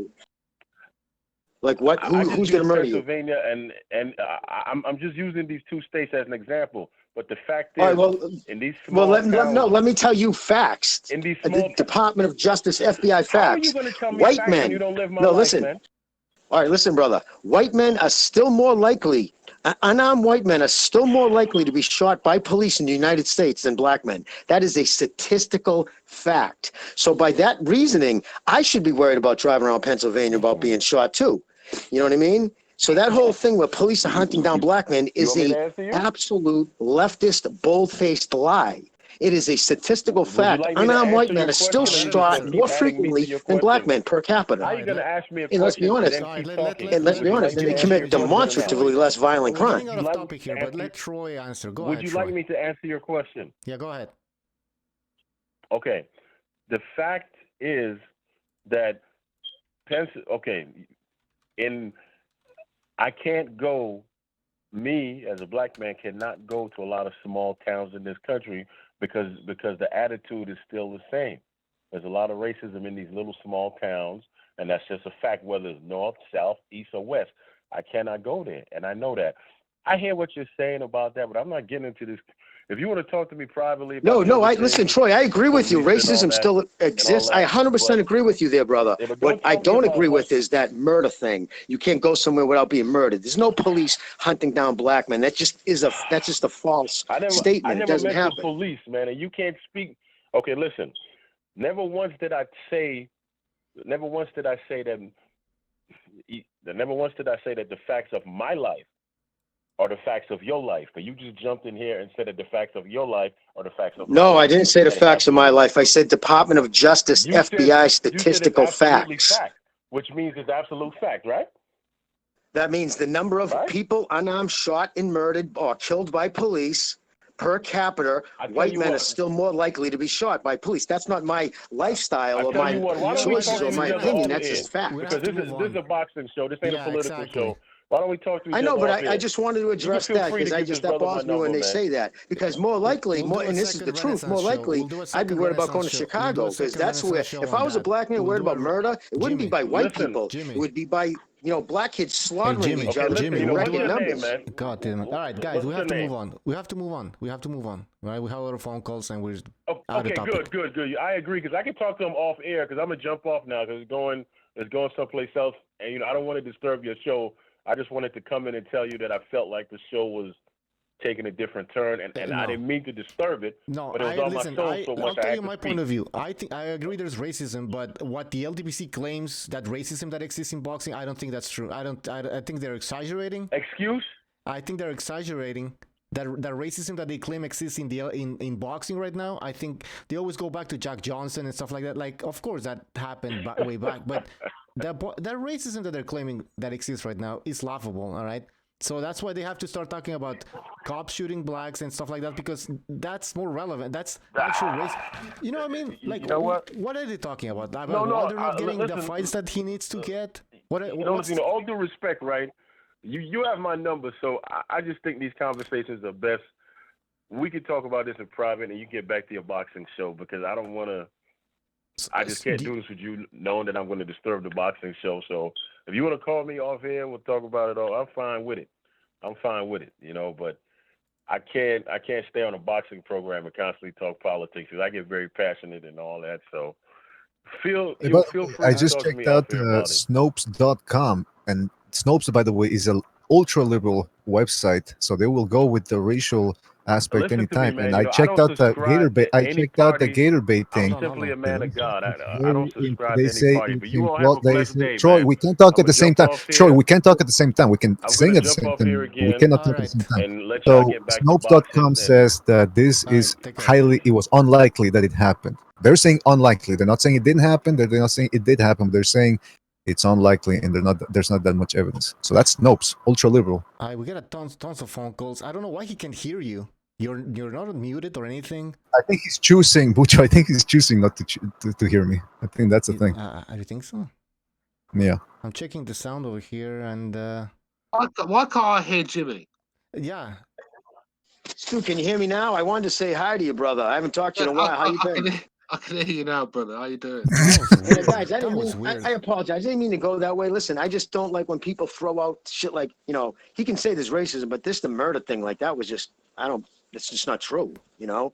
But, yeah, no, I've heard that old wise tale too, gator bait too. I've heard that too. But to me, you know, being into animals hunt their natural, you know, what they're naturally, why would they be naturally drawn towards a crying baby? It just doesn't make sense. But anyway. By the way, can I just say something? Because when he told that story, I don't know if it's true or not. So I said, let me go check it out. But it just right off the bat, it sounded ridiculous, because why won't they're going to go through all the trouble of getting the baby out of the belly, doing this whole operation, keeping the mother alive, if they even cared about that, which I do think they did, because they looked at slaves as property. Why didn't they just use chickens or pigs or That's exactly what they used. Goats, dude. They used goats what would whine. And listen, going back to your point about, and this will be real quick, black people under slavery, and slavery is abhorrent and disgusting, but they were very expensive to keep slaves. They had dental, they had medical, they took care of them. They wouldn't fucking, you know how much a baby, they wouldn't do that. Yeah, let's move on. But gladiator, also like the gladiators in ancient Rome, they you know, there's this misconception that they used to kill each other, right? They were expensive too, right? The slaves, but they were expensive. So they wouldn't just let them kill each other, and they would wound themselves for the most part. So that's, anyways, a bit of a comparison of human lives. Yeah, they're expensive, all right? Even though it's like, but anyways. And there is racism in boxing, come on, like, because black people don't run boxing, Mexicans don't either, right? Like, who cares? Like, that's... Anyways, Bucho, can we remind people? Can we remind people what because some people are saying in the show? Move on, guys. This is today's topic. We're talking about the social media, digital media, how race plays into it. What does this mean? How this whole thing starts? Because Bishop got his credentials. Can I just say something? The LDBC is not complaining about black men, people not running boxing. They're complaining about black boxers not earning what they deserve, which is complete bullshit. Come on. When Don King run everything, I mean, that guy, he ripped his people off left, right, and centre. I mean, look at the millions he took from Larry Holmes for a start. Muhammad Ali, Tyson, he ripped them all off. He robbed them all. Yeah. Yeah. Troy in the So in fact, like you said, BDA, that's the topic, you know, in the link it said, you know, about what's his name and the racism. So that's why I figured it went that direction. But yeah, no, it's listen, racism is in boxing. It's oh my God, listen, it always follows the money. They don't give a fuck what color you are. And another thing he said, it's Jewish money behind Heyman. That's not true. The majority of the money came from Waddell and Reed. And you can actually go to their website. They used to, I don't know if they've taken it down now. They had their investors and broken down by demographic. It was mainly Caucasian WASPs. So the money behind them wasn't Jewish money. All right, we have a phone call. Dead Game is on the line. Dead Game, are you there? Yo, what's up, family? What's up? How are you, and what's on your mind? Nah, man, I just was watching some Saints football. Got up, seen that you guys was talking. I was calling in, and then I seen you guys was talking about race situation. So, you know. Oh, here we go. Yeah, man. I don't know. I think it's. Listen, we agree there's racism. I mean, go ahead. Go ahead. What? Go ahead. No, go ahead. I mean racism shows its ugly face in everything. Mm-hmm.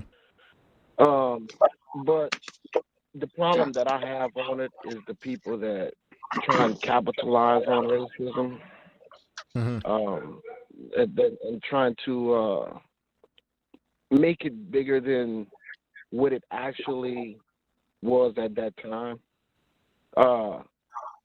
The guy at Barbershop, I checked Barbershop out.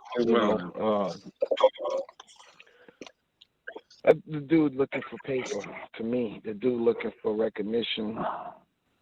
I don't know. I wouldn't hang around with. I don't think I could hang with the dude. The dude is arrogant.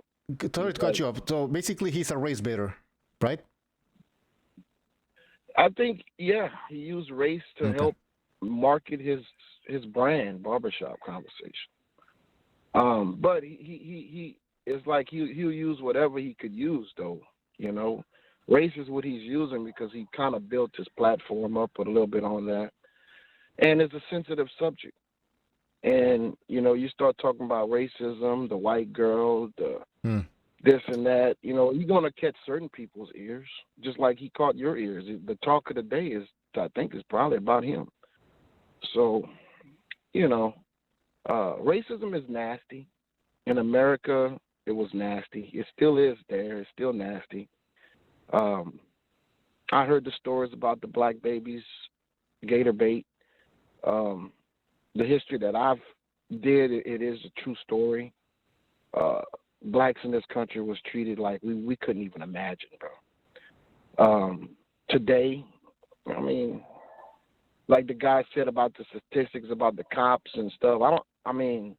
Cops kill black, white, Chinese, whoever you want. If you got a bad cop, you got bad cops. You got good cops, you have good cops. It's a very good. African Americans in America only make up like 12 or 13% in this country. So, you know, if the statistics might be a little off, but you know, we're not that many here. You know, 12% in America is not a whole lot if you look at it. You know, we're in groups. You know, in the South, there's a lot of us in the South. There's a lot of us in different cities. But racism can be used to make money, and you play on people's emotions and feelings, and that's what I think is going on right now, man. It's stupid. I have no place for racism. Anything. I don't deal with it, you know.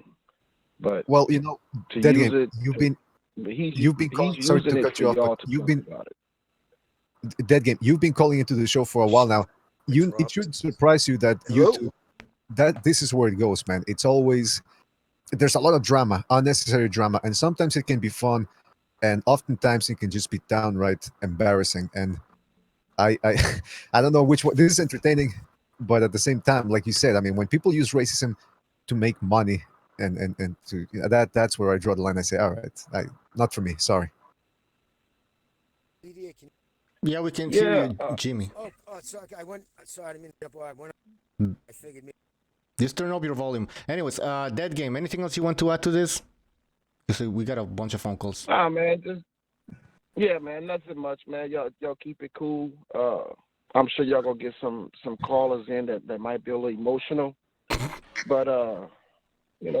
Well, we'll see. It is what it is. Y'all stay professional. All right, take care, Dead Game. Take care, bro. All right, we got another phone call. 484, you're on the air. 484. Jackson? Hey, what's up? Can you hear me? Oh no, yeah. No, who is this? Jackson. This is Jesus. What up? Yeah. What's up? What's up? What's on your mind?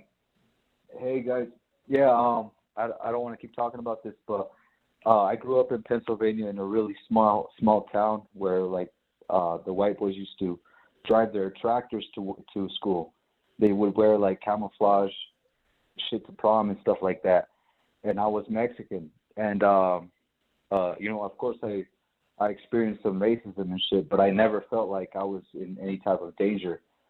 And then I would go to, like the hood, like in Philly and stuff, and that's when I would experience some danger just for being Mexican from the black people.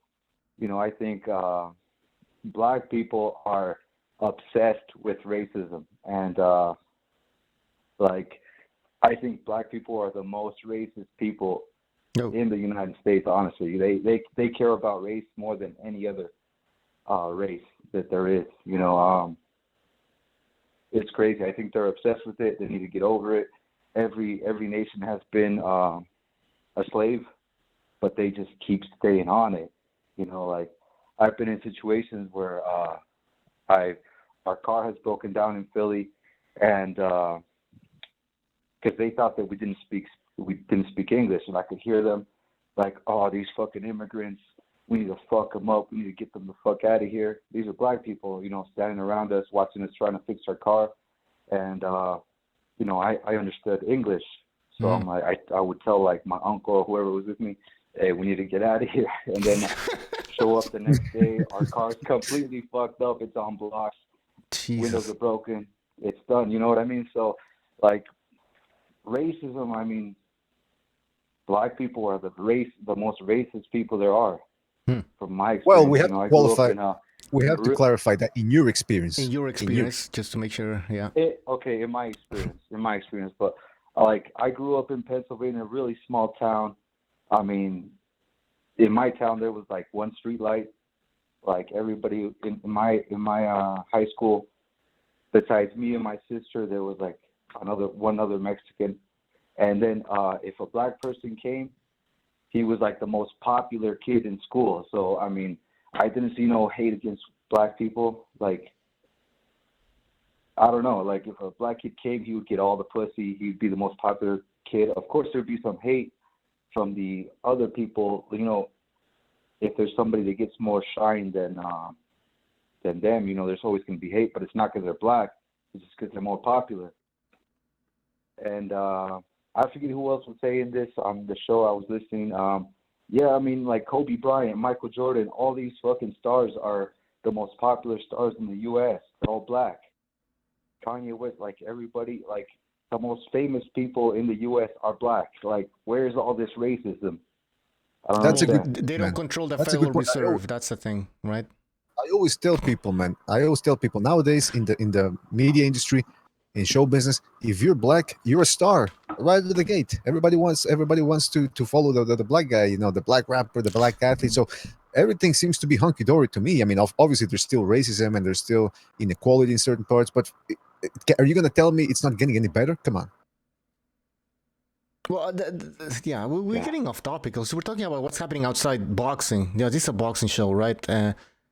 I want to know how racism is making its way in boxing, how it manifests itself in boxing. I haven't heard anything that's like Troy said, well, they're not at the top, they don't control boxing, right? Is that what he said? Something along those lines? I think so. But at what level? Like, you had Don King. He was a very powerful individual in the sport. Now you have Al Heyman. So, I don't know. That's where I disagree. But anyways, we gotta move on. Don King, man, he didn't even go to school. I mean, Bob Arum, he went to Harvard Law School, the best, right?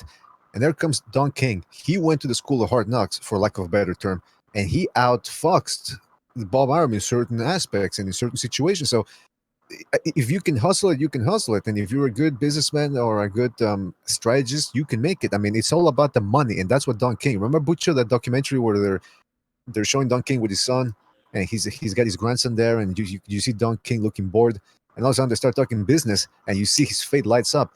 That's what it is with certain people. Mm-hmm. It's money. It's not about race. It's about money. So if you're BDA too, you know where a lot of this great white hype comes from? That's a true thing. The great white hope. That was absolutely a thing, because I was old enough. I remembered it. See what it was. Obviously, when especially in the 60s and 70s, when 70% of the population is Caucasian, but the sport is completely dominated by black people. Of course, tribalism, racism, whatever fucking you want to call it, comes into play. So, of course, they wanted to get a white kid. They kept trying to take any white kid who could fight decent and move him along because, of course, he would sell tickets. But 90% of the time, or probably more, the dude got knocked out on the way up. So that's where that came from. So, but when they label people like fucking Lomachenko, who is a prodigy, a fucking hype, great white hype, or whatever, it's beyond disgusting. Oh, but by the way, Jimmy, can I ask something real quick? Sticking to this theme about new media and social media and the whole barbershop situation, he's saying that it's Kelly Swanson's fault, the publicist or the head publicist of the PBC, and she is renowned. I gave Bucho a list of videos where you can hear her essentially screeching in the background, and she's always a very hands-on type of person. She takes control right away of the situations, and boxers seem to obey her. So they seem to. Well, she's been with Floyd for years. Exactly. She was with she was with Floyd for years. She's she's a hot fucking ticket and shit. But listen, she knows. She's on Twitter. She has a pretty good Twitter profile, unlike anybody else in any kind of power at the PBC. And so she's active. So she sees the hashtags, right? The LDBC hashtags is never nothing good. And it's about him, about Hawthorne, all his racial division and his bullshit. She sees that. Why would she want to fucking placate to him when she knows the route he's going to go? You know what I mean? Mm-hmm. So I heard that she was just that. And, when Andre Ward he told Andre Ward he started crying when he retired. Now, wrap your head around that. It's a grown-ass man telling another man, you know what I mean? When you retired, I cried. And Ward was like, what? But, you know what I mean? Like, are you fucking serious? Dude, my wife didn't cry. What the fuck's the matter with you? But for him to be like, there's no self-awareness. How can you get on your fucking platform and bark against, listen, if Steve Kim makes an off-color joke with Barber, does his accent, right? Oh, fucking, shill, Bubba in the pocket. And then turn around and say, I've never met Al Heyman. He's never spoke to me, but I love him. He has my heart. I'm here to protect him. I'm going to die on the shores of Normandy for him. And then turn around and then call yourself media. You're his, you know what I mean? You're his, fucking equal. But he's the shill because he can call Bob Arum.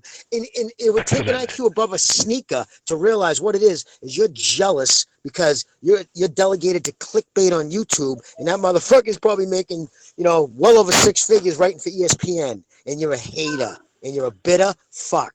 Perfect. That's great. Jesus, we're going to have to let you go, all right, man? Thanks for the phone call.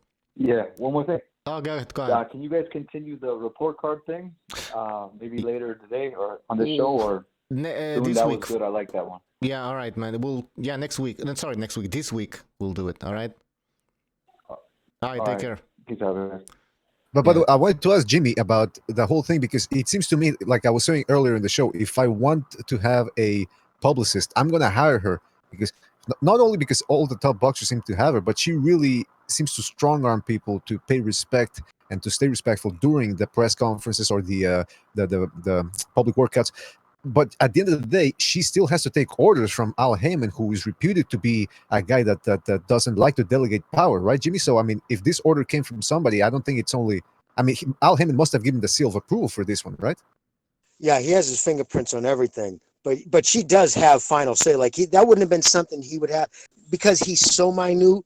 Unlike him, like, I understand he says he gets 20 million a month, that imbecile, when he's had 20 million the whole time he's been up. All you got to do is go to fucking About You, and it tells you. And then he says he's shadow banned and he can show up to any city with 300 people. Like, he's literally losing it. Like, you watch the video and I'm like, you know what I mean? I'm like, I'm watching the man, like, this dude he's the way he's giggling and shit, his eyes. I'm serious. I think by the end of the video, I started out laughing at him like he was a clown. Jimmy. By the end of the video, like, I felt bad for him. By the way, it's like a grown-ass man having a fucking breakdown. But if he thinks he gained anything there, you don't think Kelly's going to find out about this? He's done. Oh. Well, no, listen. By the way, recognize you can jump in whenever you want. Cool. Recognize. Yeah. What's up, yo? What up? Listen to this, guys. I'm done with this. I'm done. Gloves are off. Gloves are off. And it's going to get to the point where we're going to start showing up to these weigh-ins. We're going to start showing up to these weigh-ins. We are. We're going to start showing up to these press conferences. I mean, do you call the cops at this point, or what do you do, Jimmy?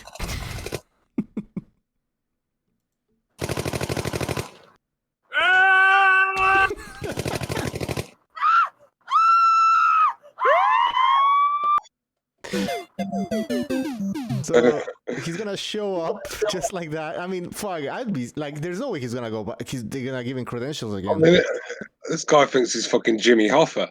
He's gonna bring that. He's gonna Jimmy Hoffa. That's a good reference. No, seriously. What's he gonna do? Fucking bring the unions or something? Do you know what I mean? Get the fuck out of it.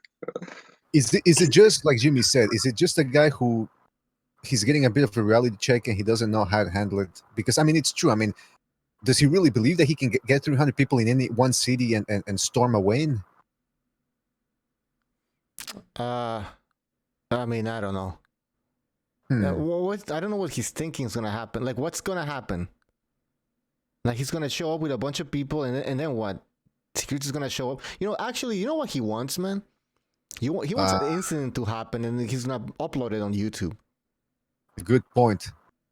Good point. Yeah. And he's gonna turn it around. He's gonna swing at a cop or something.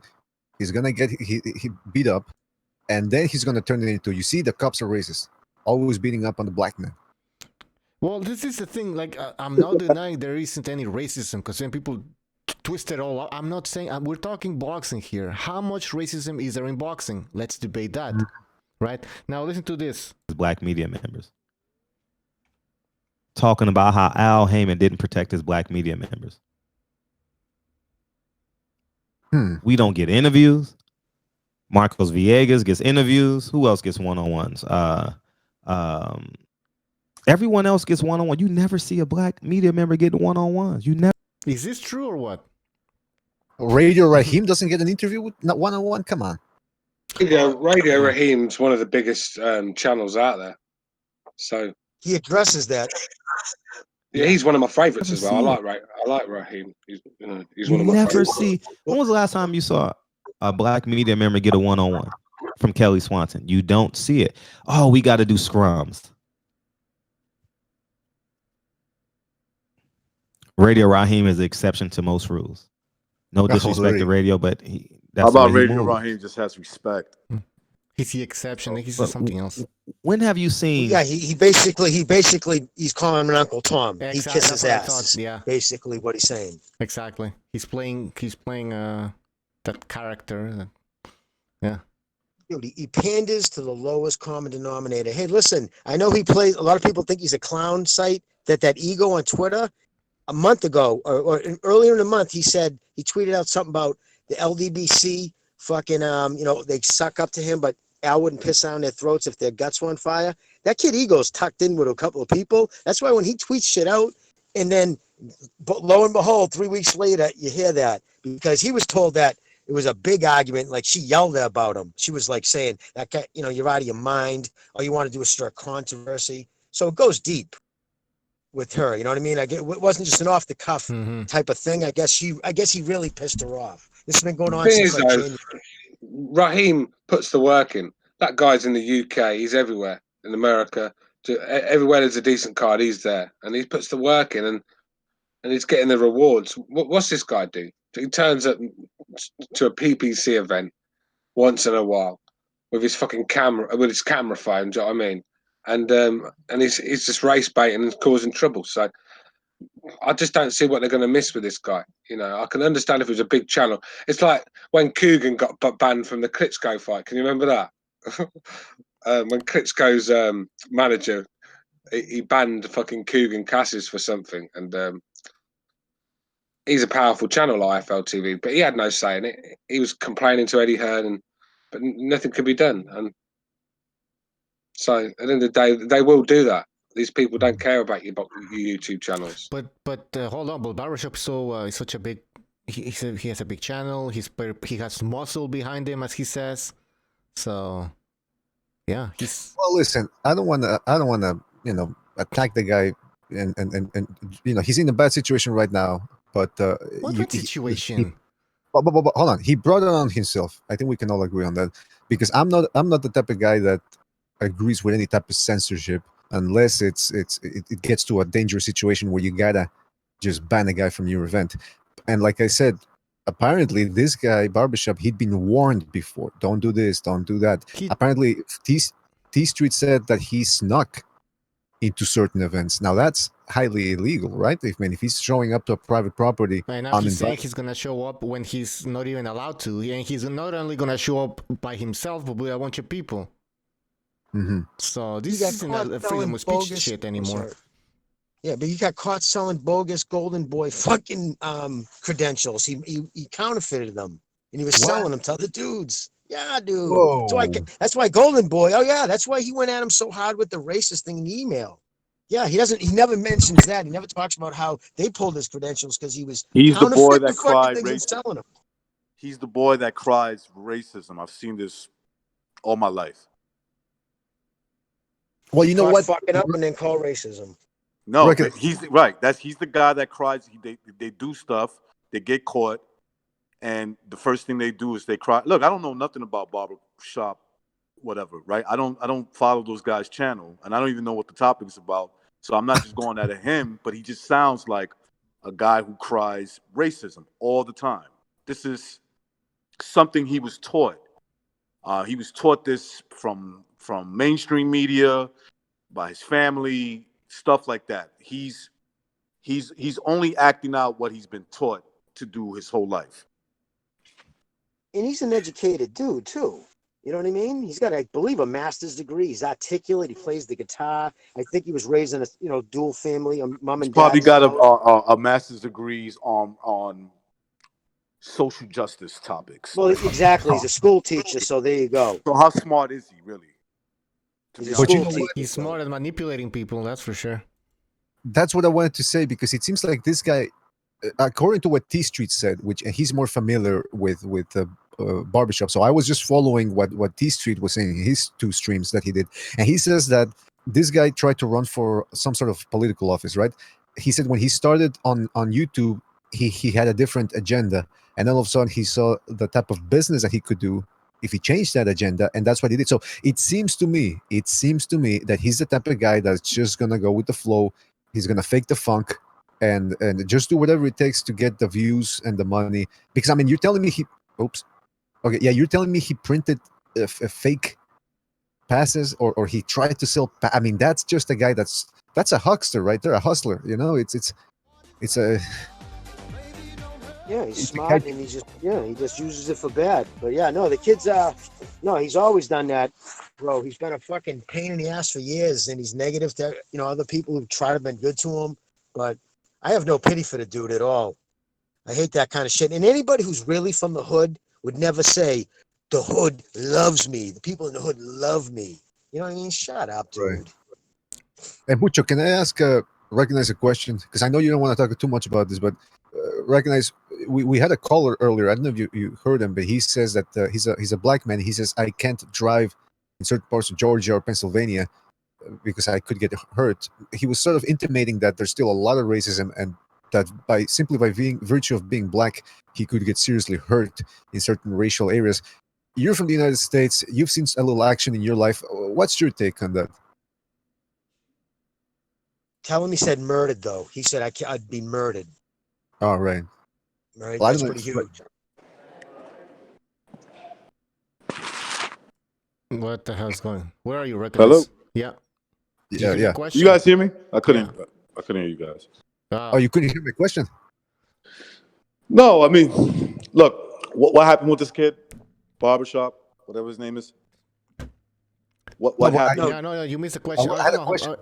I had a question for you, because we had a caller, real quick. I'll try to make it as quick as possible. That we had a caller earlier that said that he's a black guy. Okay, he said that he can't go to certain places, Pennsylvania, Georgia, whatever, because he could get seriously hurt. Meaning that there's still a lot of racism. He could, like Jimmy said, the guy said he could get murdered there. You've seen a little action in your life. You're American. What's your experience? What's your opinion about that comment? Look, I'm not going to say that I don't believe the gentleman that claims that. I'm assuming he's talking about white people who do this to him. I assume that too. Okay. Yeah. Now, if he was talking about black people doing this to him, I would definitely agree with him. And listen, this is not to be insulting. I'm going by my experience, and I've been to several states, several cities. The one common factor, the most dangerous neighbors, the most dangerous people to encounter are black people. I'm sorry. You could call me a racist all you want. That means nothing to me. It means shit. Okay? I'm not going to tell you I'm not a racist like a boomer, or I have black friends, or I'm half black myself. No, it's just keep it real. It's a lie. It's a lie. I live in America. I've been here for over 30 years. That's never been the case. Have I gotten to fights with white guys? Of course. Of course. But have I dealt with white people that you better watch your fucking back if you cross them? Yes. Or if they feel crossed. But the majority of dangerous encounters, and this is backed by facts, not your feelings, not your opinions. Okay? Blacks are the most violent in America. They are the most they're very all about race. They're all about race. Now, that doesn't mean that every black guy is like that. No, nobody would ever say that. That's the stupidest thing to ever say, right? But you got stats on your side. You got the Department of Justice stats, brother. Right. You're That's seven what I times more mean. likely. And You're I don't seven need times more Jimmy. likely Here's to the be thing, Jimmy. robbed I by a don't need black that. person than you are a white person. Jimmy, That's just hold a on one fact, second, Jimmy. right? No, you're right. But I don't need that. It's called experience. Exactly. You lived Okay? it. You lived it. Exactly, brother. Yeah, it's called experience. It's not. I don't need the FBI to tell me that 13% of the population commits 52% of the homicides.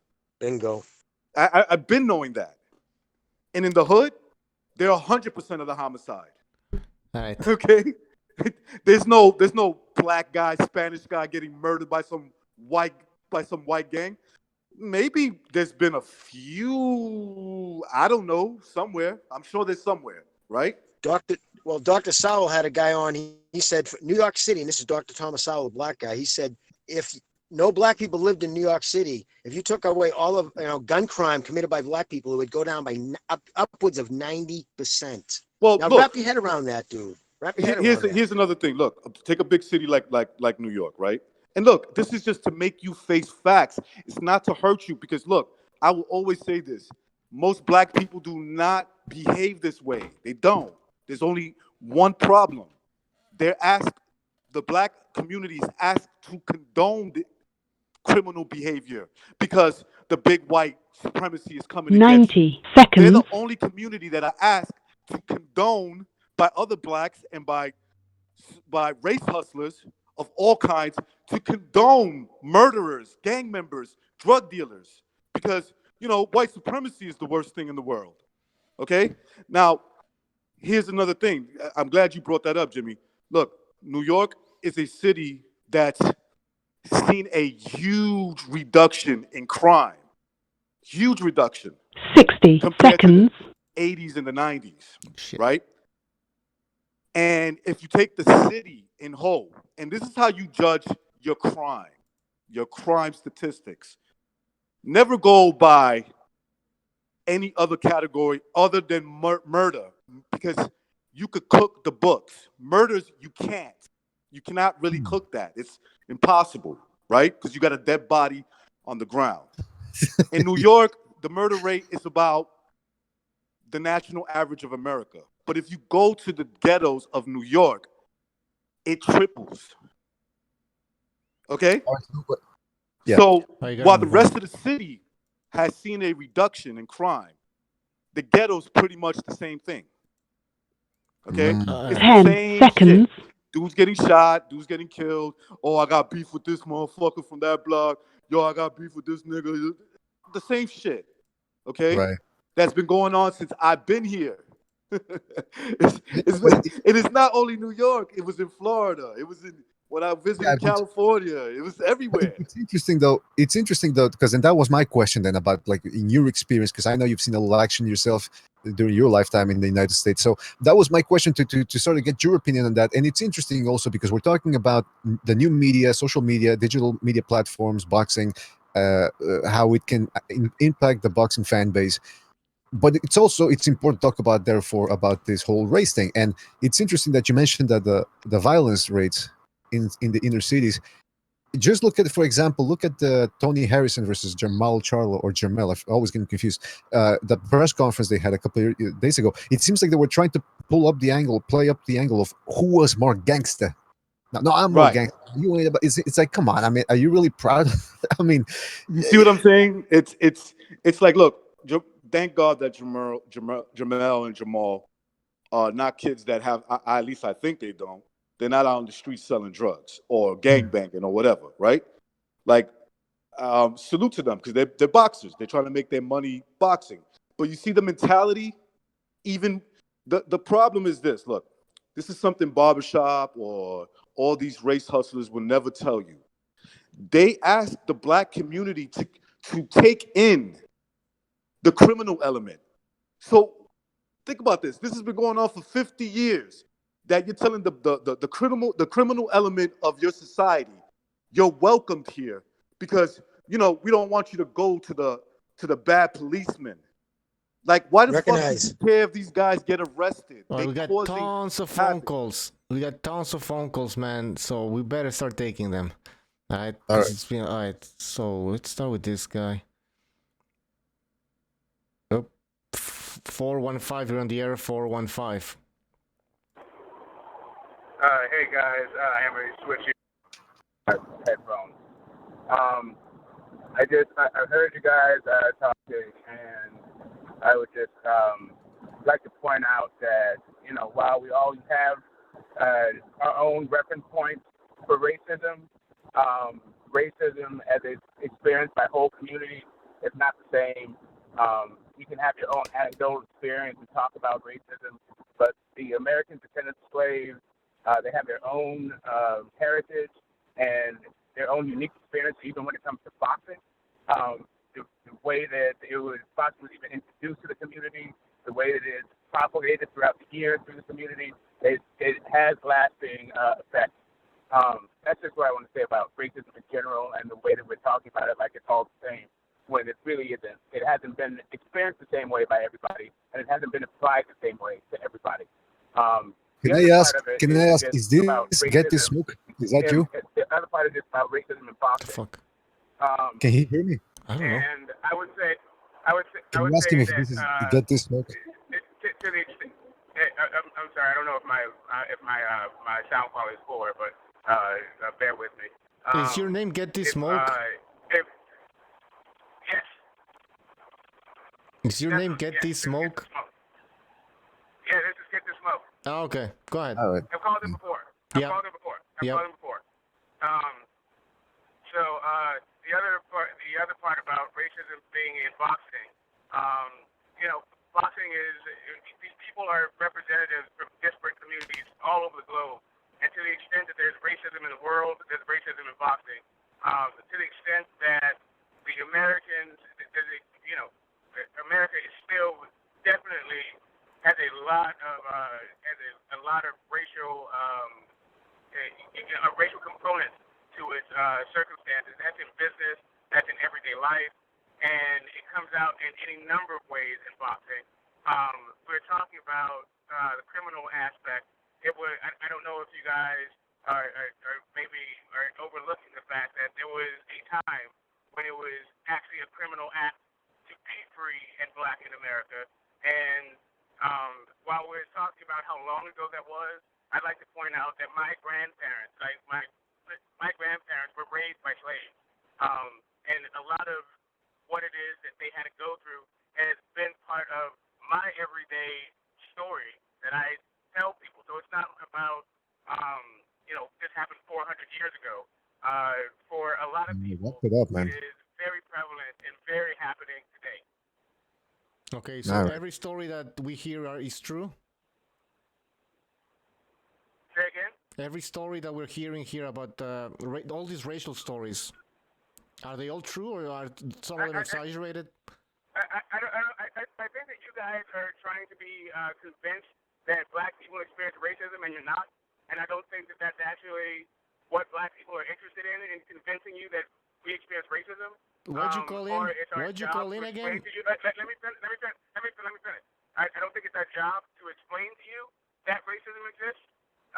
But you're telling us that you still live it every day. Why are you calling in then? Yeah, you listen, you called in to say that you live it every day because you hear about your ancestors. Whether it was passed down in family stories, it was still your ancestors, not you. So I don't know if you want reparations, but you don't get paid for your ancestors' pain. He's trying to say there's still racism, basically. And all right, so Well, there is. Yeah, there is. Can I ask everybody a question? If it's so prevalent, if systemic, institutionalized racism so brutal, then why are all the stories coming out always end up hoaxes? Well, not all of them, but yeah. Majority of them. Listen, you get a press, you know this, brother. You get a press so hungry. If I called the fucking local paper right now and just made up any ridiculous thing, if it had a tilt where a black person was oppressed by a white person, they would have 5 fucking vans out here with satellite trucks. They breathe for that. And if it's a cop, even more. But Recognize knows the number one reason this is all, it's broken homes. I've watched it in my lifetime. I've watched the black family deteriorate. From Well, in the early 60s, it had a better fucking marriage rate than white people. Now 74% of families are raised, kids are raised. Jimmy, I agree with you on you that it always makes for the hot story, but it doesn't mean that there isn't any racism in not that all of these are hoaxes. And by the way, Bucho, this guy identified on Thunderdome's channel, he identified himself as biracial, just like I am. So this whole conversation, if you said we got more callers, we gotta move on, man. Yeah, and I don't know why they can't hear you, man. Like, it's weird. I don't know. What do you want from me? Hold on. Let me unmute it because he was. Can you guys hear me? Yeah. Hello? Yes, we have to move on. Hello? Listen, I'll tell you what. We're gonna continue with the phone calls, and then you can call back if you want. All right? Because we have other phone calls. Okay. All right. So you can wait or whatever. All right. We have another one. 267. You're on the air. 267. Hey, what's going on, fellas? How y'all feeling? How are you, man? What's on your mind? This is Dre out of Philly. It's a lot of things I wanted to touch on. When we were just making race an issue pertaining to like boxing, then I didn't mind. But Recognize is Puerto Rican, and I think it's a few things we had to deal with fundamentally. But I'll give y'all the abridged version because of time. I don't want to go too long. But first of all, for Recognize to explicitly state that I think racism is something that's exacerbated by the media, that is not really that bad. I mean, that's complete hogwash. He's from New York, so let's touch on New York. They had something called stop and frisk, which pretty much was like they could see you if they thought you were a criminal, or they could literally just which hop dropped out the car crime rate and stop you. The reason why stop and frisk was stopped because the majority of the people that were targeted. Hold on, let him finish. Hold on, let me finish. Let him finish. Yeah, the reason why stop and frisk was a constitutional judge found that stop and frisk was unconstitutional because majority of the recipients who were being stopped for stop and frisk were black people. That was literally right there in New York. Another situation I wanted to touch on is if you look at a few years ago, it was 6 years, something in America called the Turnpike. It's pretty much something you have to hop on to traverse certain states. A federal judge had they showed that 7% of the people who traveled, and this is statistic. This is from the federal government. This you can't refute this. They showed that 7% of people who drove the Turnpike were like black or like minority, like Latino or black or whatever. Only 7%, but 65% of the ones who were being stopped all the time from state police officers were black and Latino people, to the point where they had to place a moratorium, which is a temporary ban on cops stopping black and Latino people. What's your name, brother? Can I ask your name? Dre for Drake? feeling. Yeah, Dre. Listen, Drake. Yeah. Listen, you sound like a smart kid. You sound like you're up on things. So I want to ask you, because listen, I'm all about the statistics too. Now put yourself in police. Now you're an officer. Now put you in the mindset. Right now you're a cop. Now you're in an area. Now keep this in mind. Black males between the ages of 14 to 38 make up less than 2% of the United States population, but were responsible for 53.2% of all homicides in the United States last year. Wrap your head around that. That tiny little group committed more than half of all homicides and upwards of 70% of all gun violence in the United States. So all I'm saying is, listen, racism sucks. There's white, nasty, cracker motherfuckers who hate people because of skin color, but there's black people who hate white people because of skin color. That exists. But to act like if you want to be, if there's going to be, I'll touch on that. if police are fucking stereotyping, if listen, if it comes down, if the shoe fits, brother, you know what I'm saying? If a certain group of people are committing the violent crime with guns, wouldn't it say those are the people you stop and frisk? That's all I'm saying. Let me explain something to this. Now, what I would like to what I would Dre. like to say on that is, what I'm saying is, now we have to look at. Okay, I don't have a lot of. All right. Let me get into this. Right, I'm from Philadelphia. I just said I'm Dre out of Philly. Now we all have phones, like literally, we can, like, everything I'm saying can be substantiated with just. Hold on 1 second, babe. I'm on the phone. Everything I'm saying can be substantiated with just a click of your phone. Now, I said I'm Dre out of Philly. Keyword out of Philly. Do you know that there has just been a plethora of police officers in Philadelphia that literally have just been fired within the past few months because it was found out that they were deliberately lying and deliberately targeting black people in black areas and making up crimes. You can Google this right now. Not white people, not Puerto Rican people, not Russian people. Black people. What I'm saying is this is a systemic problem that African Americans still face. Now, you want to talk about crime. Okay, let's talk about crime. If you look at in America, right? You look at in America in the 1930s and 1940s, like especially New York. We can talk about New York. Excuse me, Drake. No. 2019. Let's talk about 2019. I don't want to talk about 1930s because I want to get when into does it the end? I go back further. thing. I know Let's talk about what 2019. Crimes going on in 2019. Who's committing in Philadelphia? That's true. Those cops, I just read that. But in Philadelphia, brother, you live there. It's blacks killing blacks, and it's disgusting. They shoot each other for stupid shit. Young kids are dying. That's a straw. I mean, listen, you should be angry about that. Let me say this one thing. Can I say this one thing, sir? Let me say this one thing. Now, when you talk about crime, now this is facts from the United States Census Bureau. And people commit crime and murders amongst the people where they live at. 89% of white men are killed by of other white men. Majority of white men are killed by other white men. You know why? Because they live amongst each other. We have to stop making up this bastard. And you got to stop making up that because with your own stat, by your own stat, there is no racism. Racism is not bad in America. By your own stat, you just said white people kill each other almost at a 90% clip. Okay, so why are you looking at white people? I live in the state of New murders Jersey, that are sir. happening with you guys, when it's like 95% blacks getting killed by other blacks. Okay, sir. If I'm gonna give you statistics because you're guessing. If racism doesn't exist, why did the white state? The white state attorney Why do you general want New racism Jersey, to exist? Listen, It's the better question. Let me finish, sir. And I'm gonna let you talk. I'm gonna make this quick. Why did the white state attorney general, and everything I'm saying can be verified by a click of your phone. Why did the white state attorney general of New Jersey just file 6 different lawsuits? And the reason why he filed 6 different lawsuits from construction companies, because it was found out that they were deliberately in 2019, not 1969, not 1959, right now in 2019, they were poisoning black people's water in 6 different locations in New Jersey.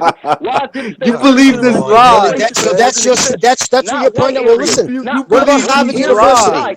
Harvard University right now is purposely not letting in Asians by their skin color. Why? You know what I mean? So there's racism everywhere, dude. Wait. Time out. Can I say something quickly to Dre?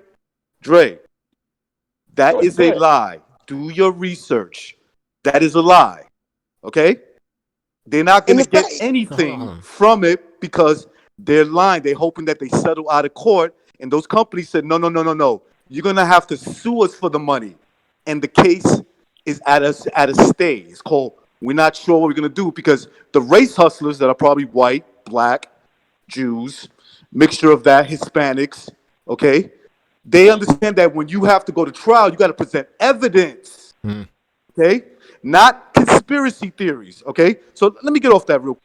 Let me get back to New York and the stop and frisk. Do you know why they targeted 95% of Puerto Ricans or Hispanics and blacks?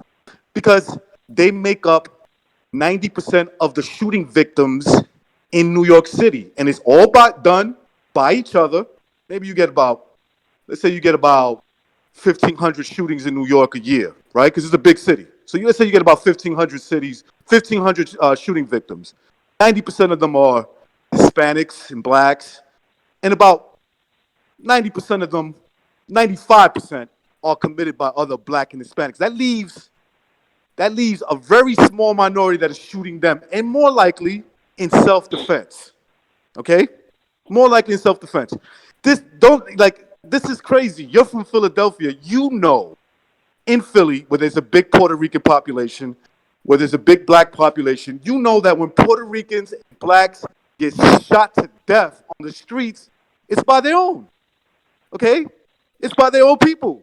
And they're the ones that carry the most guns. White people are we're afraid. intertwining. We're aligning violence with racism. Racism is a systematic concept that where you subjugate people based off of their ethnic background. I'm talking about racism. We can you can spread the shit around. Majority of the mass killers right here in America are white people that's going around killing Mexicans. Yeah, but mass shootings happen every day. Hold on, Jimmy. No, hold on. Bullshit. Mass shooters, brother? Oh my God, dude. Let me seriously. I gotta address that because I just had I just read a big thing about that. Listen, but you don't care. Mass shooters. Listen, mass shooters. 4 or more victims. 4 or more victims. 86% from July to August were fucking African Americans. Than any other ethnicity in America. That's a fact. That's a fact. No. Wait. It's bullshit. Stop listening to race hustle. Hold on. They're fucking with Jimmy. you. We're gonna have to move on. We have other phone calls. Okay, Dre, they're messing with you. Right. It's the reason why the black violence stays where it's at. All right, hold on. Move on. Jimmy, I just couldn't imagine. I just know if somebody told me, being a white guy, if somebody said, dude, I was living and I was a minority and just 2% of a certain demographic of my people were committing half the homicides in the country, I'd be so fucking humiliated. I wouldn't be talking about retard fucking conspiracy theories. You know what I mean? You know why? No self-awareness.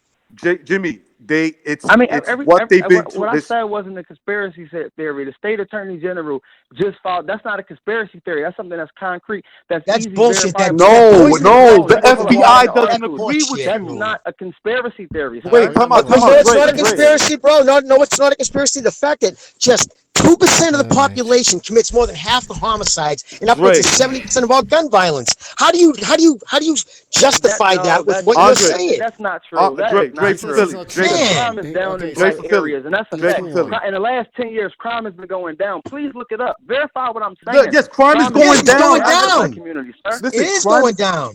Crime is not as high as it was in the 80s and the 90s, or even the 70s. Okay, it's just all the early 2000s in black communities. Oh, the early 2000s, but you guys can mention Chicago, but outside of Chicago, there's not a public. Chicago is all black shoot each other. What are you talking about? I would love to talk more. I would love to, but Chicago got 400. Jimmy, hold on, guys. Hold on. Chicago gets 600 homicides. Can you hear my voice? 90% of them are black. Jesus Christ, can you hear my voice? All right, we're gonna have to move on. All right, we'll do a special show on this fucking topic. Dre, thanks for the phone call. All right, man. Y'all take it easy. Y'all take it easy. Yeah, you too, man. Yeah, we have to. We're out of time on that thing here, and there's still phone calls. All right, let's take another one. 929, you're on the air. 929. What's up, guys? Yeah, Virtuoso, what's up? What's on your mind? Well, I just want to bring this, this whole conversation, back to boxing. Yeah, thank you.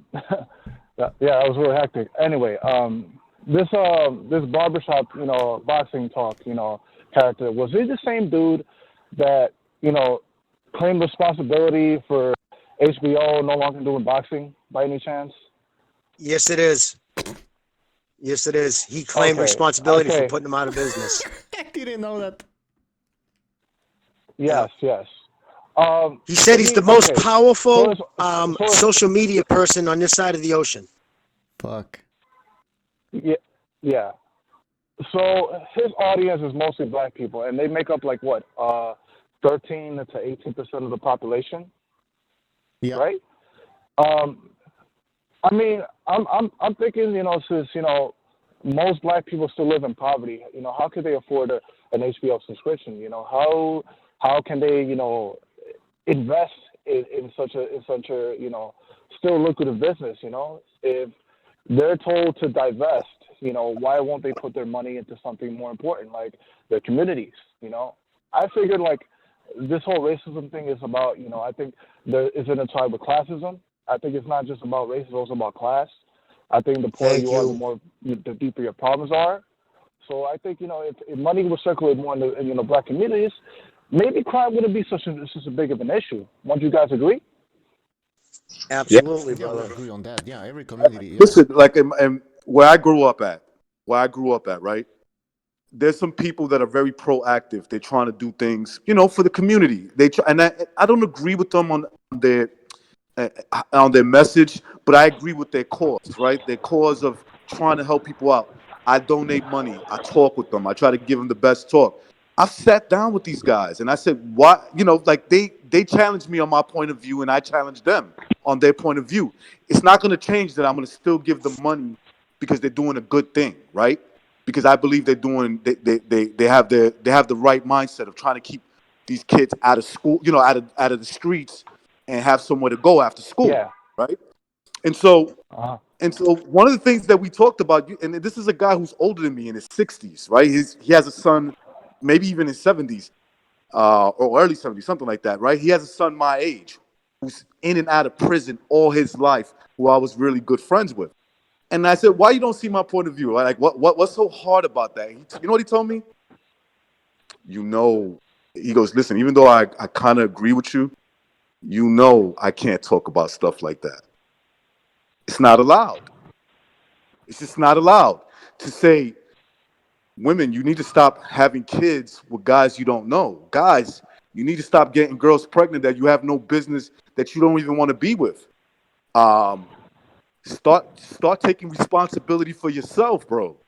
You know what I'm saying? That's how you lower the crime rate. That's how you make a better future for a community.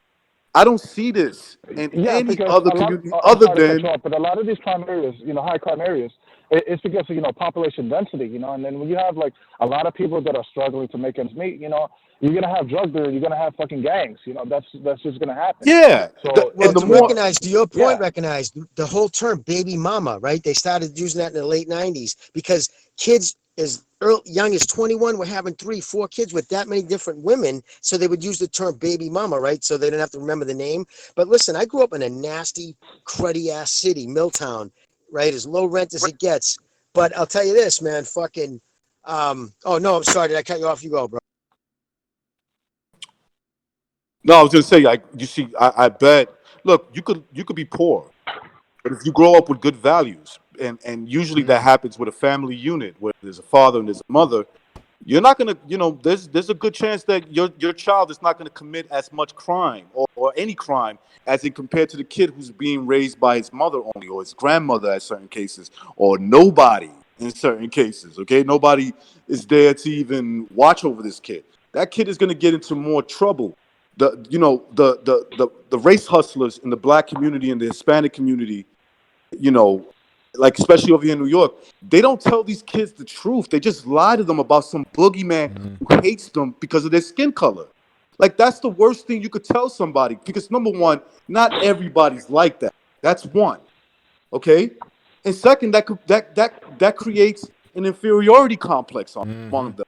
So they thinking to themselves like, oh fuck it, they all hate us. So I might as well just stay in the ghetto. Stay with the same ghetto mindset.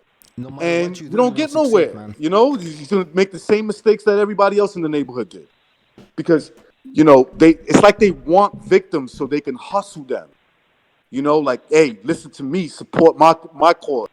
Nah, once I hit a certain status, I ain't going to live around you motherfuckers, but I'm still down for you. You understand what I'm saying? Like, how hypocritical is that? Al Sharpton. Take Al Sharpton, for example. This guy has been busted lying on multiple race hoax. Okay? This is a guy who's been in trouble with the law, everything. Down with Bob, all this stuff. FBI Okay? informant. And he's over here acting like he speaks for all black people. And meanwhile, he just has dinner in Harlem. He don't live in Harlem. He lives in the Upper West Side. Yeah. Right? There's a big difference between Harlem and the Upper West Side. Right? Anybody will tell you that. Well, the call said it, right? It's classism. That's what it comes down to. Most Yeah, it cases, is classism. it's cultural and classism. Can I tell you real quick? Recognize fucking Go ahead, 2 brother. seconds, real quick. How I want to hear a fucked up story. The only time I only felt like kind of racism, but it wasn't my race; it was my classism. There was a girl in Chelmsford. Lowell, again, really shitty mill town surrounded by a lot of wealthy towns. There was this black girl, Mulatto, right? Her father was a black guy in the army, wealthy dude, though, a colonel, I believe. So anyways, I was trying to hook up with her. This was going on all summer. I go to her house. It was a big cookout. She meets me at the front door, right? And I was there with a few of my friends. She goes, oh, my God, don't tell my father you're from Lowell. He'll fucking kill me. And I'm standing there, I'm like, wow. So I'm such scum. Like, my family's so scummy. I can't tell you your family. I have to lie from where I'm at. You know what I mean? So, and again, there was just, I think it's funny because it was a black girl saying, oh my God, my father killed me, we knew where you came from. So it did make me feel bad about my family, myself. So I understand see, it's classism. The wealthy look down at the poor. That's what I keep saying, but nobody listens here. Nobody listens. I listen, Can I just add a few things here? Yeah, go ahead. Yeah, I think what happened to Barbershop, getting his, press credentials revoked, I think, I just want to say that a lot of these race hustlers in the media that are more prevalent, the guys who make their money the cheap way, really aim down low. Like, yeah, it's a hot topic issue, to make money off of, but it's unsustainable, and he's living proof of that, Yep, that's a great point, man. There's a couple of guys that are, that are LDDCs, affiliated. I won't name their names, it's not neither here nor there, but they call it down the line. They criticize the fighters no matter what color of their skin they are. They're not really into that shit, that whole race shit. Then they should cut themselves out of the LDBC because that's a stain they don't want to carry. It's Three Kings Boxing. Just check them out, man.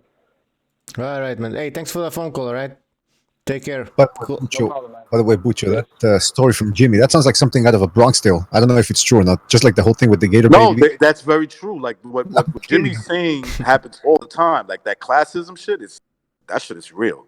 Yeah, her name was, I can't even tell you. I remember her name, Newhouse. No. Don't say her name. Don't say her name. Oh, no, it's all right, dude. She's married, I'm sure. Probably, who knows what happened to her now. I knew a white dude, family. You met me at the door and said Thank you that. for using It's a black girl meets me at the door. She was loud, but she's like, don't tell my father where you're from. He'll kill me. Exactly. Wow. Yeah. So I was with a few dudes. They were really pissed. Then he started acting up, and really things got ugly. But they ended up knowing where we were from. A white kid that I grew up with, he was like Irish and German. He was dating this, a white girl with some money that lived on the Upper West Side. And he told me, he's like, nah, her family doesn't like me. I was like, really? They're like, nope. I'm like, why? Like, because I'm from the ghetto. That's it. Doesn't matter. It doesn't matter my color, of my skin. Recognize if you lived in you lived in $1 million home, right? You just spent $250,000 putting your daughter through fucking Belmont Hill, all these prep schools up through college. And then you hear she's dating a kid who's working at the forklift at a fucking, at a Stop and Shop from the ghetto. You want to know something? You'd be like, what are you, nuts? It's just, that's because you want better for your kids. It's interesting. I had a similar situation too. I mean, if we're telling stories here, revealing a little bit about ourselves. I used to go out with this girl, but it's true. It does suck a little bit. It's like the ego, it stinks because I used to be with this girl. Her family. I mean, everything was going great. She was doing everything good. I was doing good. We had a good chemistry. Her family loathed me. I'm talking loathe. And they even tried to get the police involved in all that. And I'm thinking, listen, she is willing to get pimped and do $5 a blowjobs and a hand job on the streets. How is that? I knew this was going somewhere ugly. I'm Look, to Jimmy's point. Jimmy, I have a daughter, right? My daughter's in her last year of high school. She's a beautiful girl. All right. I'm doing, I'm doing the daddy thing. I provide a good home and everything. I live in a nice neighborhood, the whole nine. Okay. I'm not gonna lie to you. I don't want my daughter to marry fucking some bum. You know what I'm saying? Like, I don't want her to be in love. Nah, exactly. I don't want her to be in love with some dude like me when I was growing up. No, I hope you want not. to secure her future. You want her with someone who's got his head on straight. Exactly. You know what I mean? Yes. You want the best for your children. I don't blame. I don't blame that dude for thinking that. Lowell was a fucking horrible place, man. It was a scary, violent, horrible place. Yeah, Lowell, Massachusetts is like we in New York heard about Lowell, and we growing up in the 80s and 90s in New York. If you're hearing and if anybody remember how bad New York was then, us to be saying, "Yo, Lowell's," it's bad. It's like, yeah. Everybody came from everywhere here to fight. We had a nightclub dude, right? Swear to God, 90% of the dudes carried mouthpieces because there'd be so many fights in the parking lot after. It was nuts. It was so violent. It became so crazy in the 80s. Geraldo Herrera did a special from ABC, came down here, did a special on the violence of Little Mass. It was just nuts. That's where they got the butcher. That's where they got the Oz thing. Remember when that investigative reporter goes to he went to a Boston there. No, not it wasn't Boston, but it was New York with the O'Reilly brothers. Anyway, nobody cares about that. Yeah. Butcher, are you still there, man? Yeah. Can you hear me? Yeah, I can hear you. I can hear you. Hey, listen to this. Man, the gloves are off. If you're not gonna protect me, Al Heyman, and keeping this woman in power, and you know who I am, and you know what I stand for. Is that a threat to Al Heyman, or what's he saying? Of course that is. Of course that is. Well, that's fucking scary, man. He thinks he's basically threatening him that he's going to turn the LDBC and all his members, like he speaks for them all, and he's going to turn them. And like he said, we stormed the beaches of Normandy for your name. And I like even how his description, he just doesn't. And twice, did you hear it? If you watch that video, twice he almost admits Al Heyman's never. He said, "I've never even shaken his," and then he fades off. And then another time he goes, "I've never even talked," and then he fades off. So the fact that. So you don't know him, you've never spoken to him, but you just ride and die for him. And then he said, Eddie Hearn comes here and we know what he's all about. Listen, everything about that dude's a lie, man. Everything about him is a lie. His wife has the money. Okay, school teachers don't make millions of dollars a year. Public school teachers. It's just, so what happens when you build yourself up on this house of cards and everything is based off bullshit? He's insecure. It's a recipe for disaster. We're watching a breakdown right before our very eyes. He's just filming it. Is he gonna go postal or something? Is he gonna lose his mind and do something crazy? Did everybody drop off? What the? Ah, shit. Sorry. No, I was saying, is he gonna go postal? Is he gonna do something crazy? Is that what you guys are saying, or what? I don't know. Listen. It sounds like it's like Jimmy said, man. This guy, there might be something. There might be a huge delusion going on here. He sounds very deluded to the point where I don't know if he's got some issues, or again, I don't know the fella. It's only now that I'm starting to really listen to his stuff because of all this drama. But again, it's okay. New media. Okay, you got the LDBC. Okay. They don't even, they used to pay lip service about Rigondeaux when he was going up against Lomachenko and Rigondeaux. But how many of those guys were actually paying to watch Rigondeaux? So what I'm saying is, if you're going to mobilize some action, they won't even pay to watch these guys. You think they're going to go out there to storm a Wayne and possibly get arrested and beaten up and shot? Yeah, I'm going to bring 300 people to a fucking new press conference. Come on. With your little video camera you hold yourself. It reminds me of that Storm Area 51 thing that happened a couple of weeks ago. Remember when they were saying, "Oh, we're gonna get 10,000 people to storm Area 51," and I think 80 people showed up. Yeah, no, you're right, dude. He's delusional and he's having an emotional breakdown.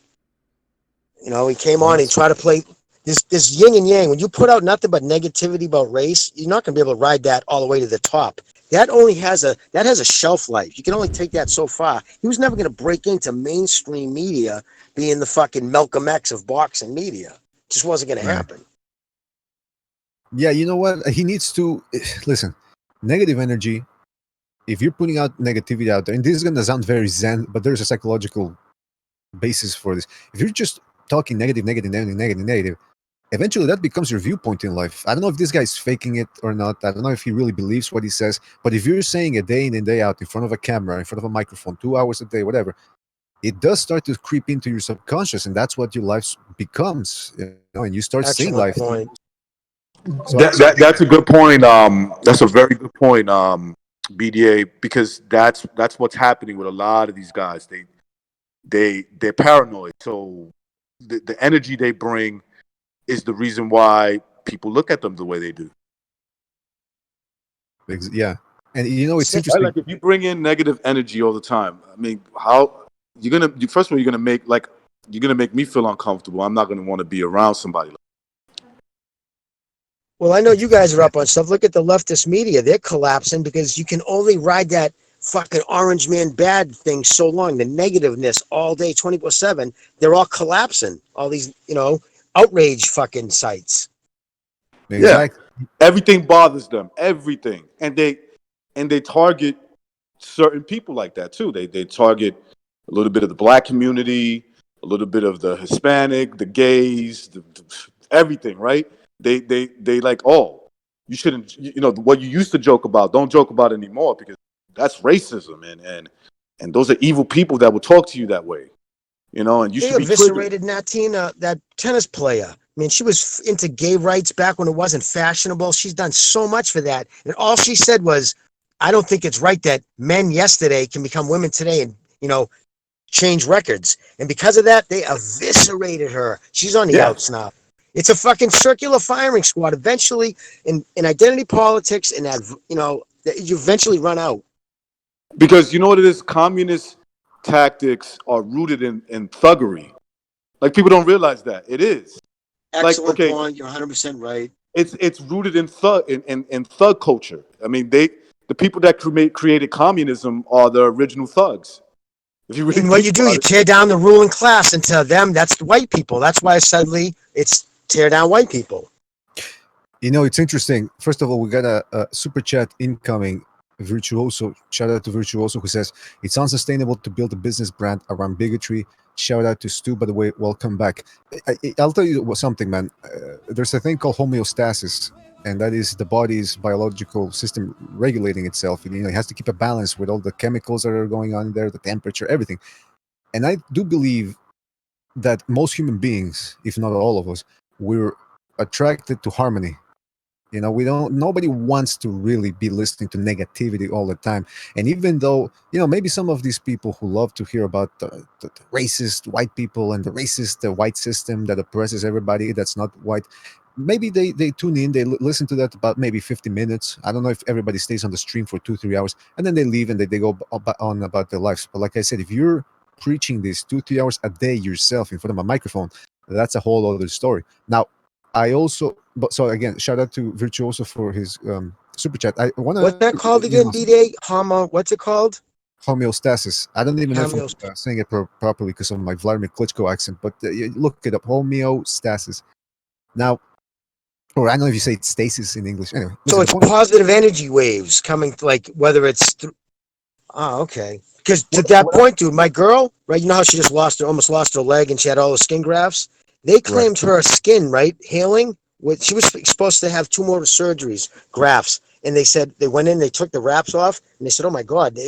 They said this is a miracle. They actually used that word "miracle" on her skin. But check this out. She got into, I think that's the word she used. Every night when she went to bed, she played this music that supposedly went through you and like changed your water, and it set you on a path. And then she said, "Jimmy, no negativeness in the house. Don't yell at the dog." And it killed me for 2 months. Nothing negative in the house. And while this went on, and when they unwrapped her leg, they said it was a miracle. So I just want to say, dude, I don't know, but that happened. I just experienced that literally.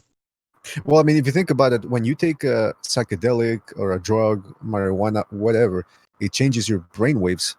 But that's, it's the chemical. Okay, it changes the chemical balance in your brain. But at the end of the day, that was what it's changing are the brain waves.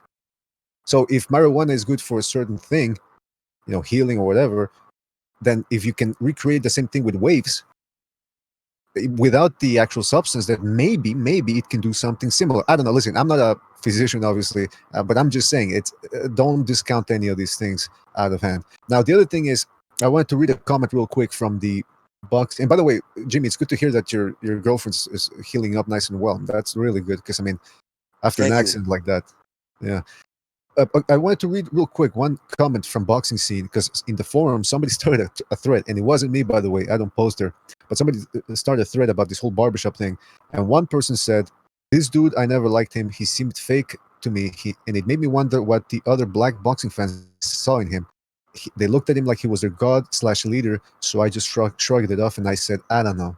But then when I see this video where Tank Davis and Broner were clowning his ass, I knew right then and there that it wasn't just me who was seeing through this clown. This just shows how much of a weirdo that internet fan base is, because some of these people are cool online, but it gets iffy at best." I'm sorry about the stumbling, but it was badly written at the end there. But see, that's one opinion there. Some people are now. Wait, is this the guy that was running for like some type of city council? Yeah? Yeah. Yeah, I ran for city council. I know who you're talking about now, man. He's very articulate, very intelligent. He's a Intelligent con dude. man. He's a con man, Jimmy. Don't get fooled. But I'm saying he is very intelligent. But he is a con. No, he's totally Con men are fucking smart, poser. man. He tries to act like he's from the hood, and he's all Yeah. nah, dude. That's not what it's about. He's just he pandered to the lowest common denominator for the clicks and for the fuck. He drove up his channel, but it's not sustainable. And if you look at his look at BDA's, right? I checked it out. You look at his views to subscription, it's actually very high. It's above average. You look at fucking Boxing Conversation, it's below at 43,000 subs. He's got a below average because people lose people after a while with that. Yeah. Well, it's interesting to recognize that you would say that this guy, you qualified him as a con man. Again, I haven't seen too much of him. It's only today that I started doing the research to really get a beat on him. But it does, there's a lot of people saying what you're saying, that there's a con man vibe to him about how he constantly switching from venture to venture. Politician here, tries to be a big YouTuber there. He tries to be a professional journalist over here, but then he starts creating a whole bunch of racial drama. I mean, it just seems like he shows off those vibes.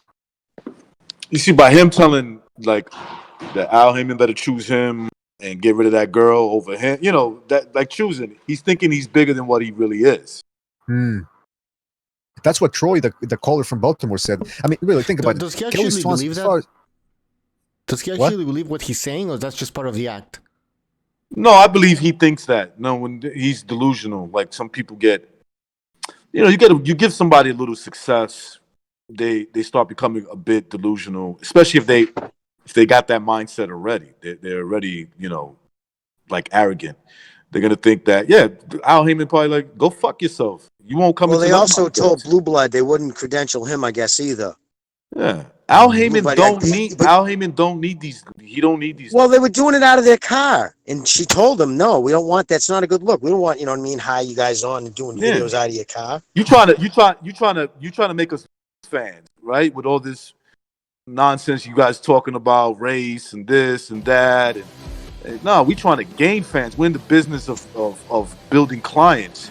We don't care about their fucking race. We care about the green in their pocket. Right. And you know what? The PBC, say what you want about them, but I do give them props when they do something bad. I mean, good, and I criticize them when they do something bad. When they do something good, man, they put on some good fights. When they want to, they put all the fights on the PBC channel on YouTube.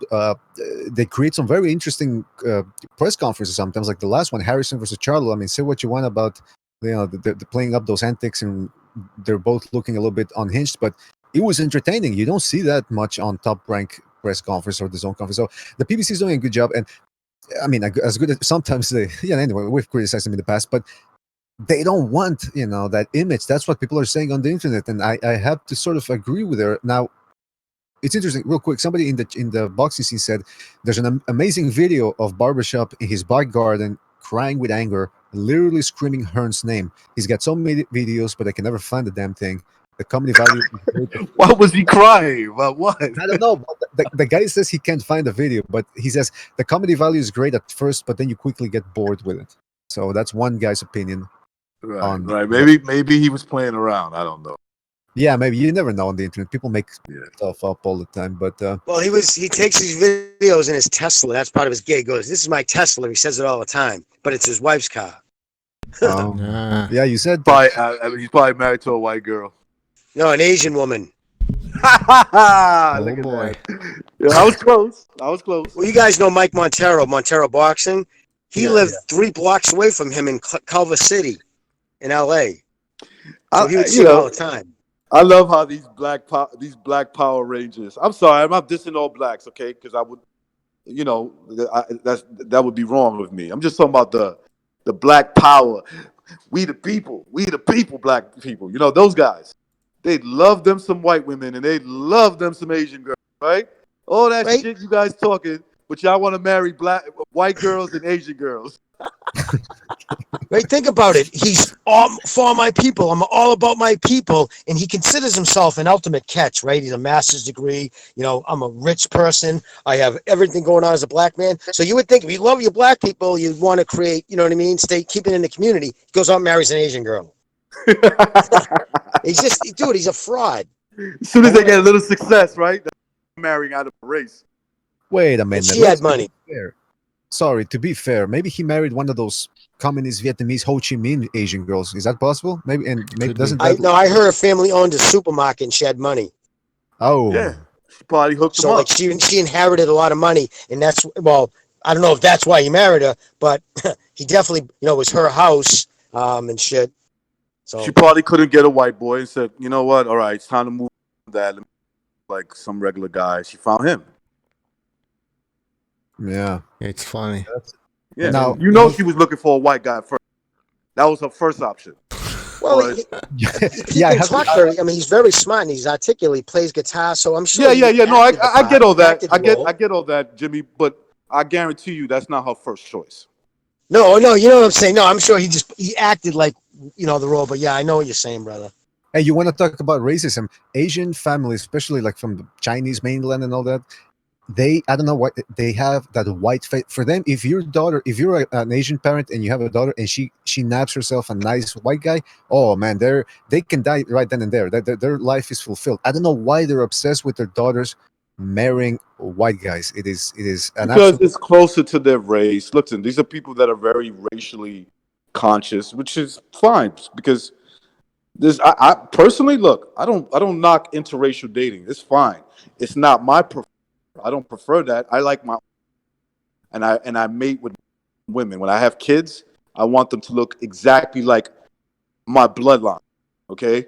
Now I don't have, like, again, don't get me wrong. I'm not saying there's nothing wrong with that. If you want to have interracial kids, I think that's fine. I think that's beautiful for you guys. So I can't knock them. So they probably look at a white guy as like, you know what, that's closer to my race. My kids are gonna look more or less like, you know, my grandkids are gonna look more or less like me. You know, that's fine.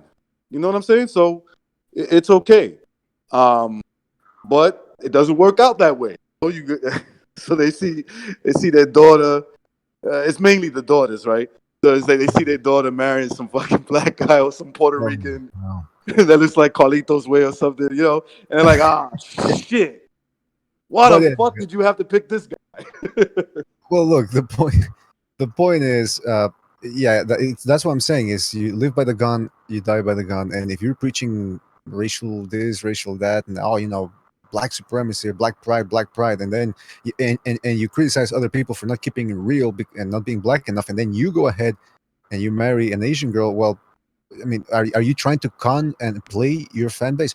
Now, the other thing is this. Somebody says, I think the guy is a pathological liar. He tells everyone he's a multimillionaire, but if he were, he wouldn't be linking his PayPal donations or Patreon pages for money. He said he's a multi-billionaire?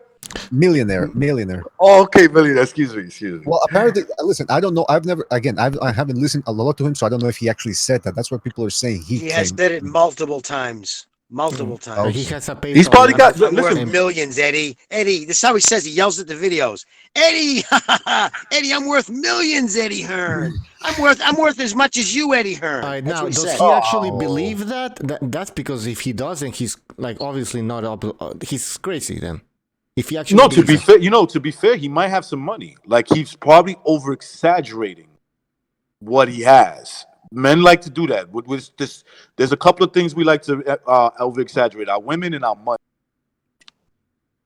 Yeah, he married money. His wife has money. You know what I mean? It's her car and shit. Yeah, more no, than that's what it likely- is. He's living on a fucking teacher's salary.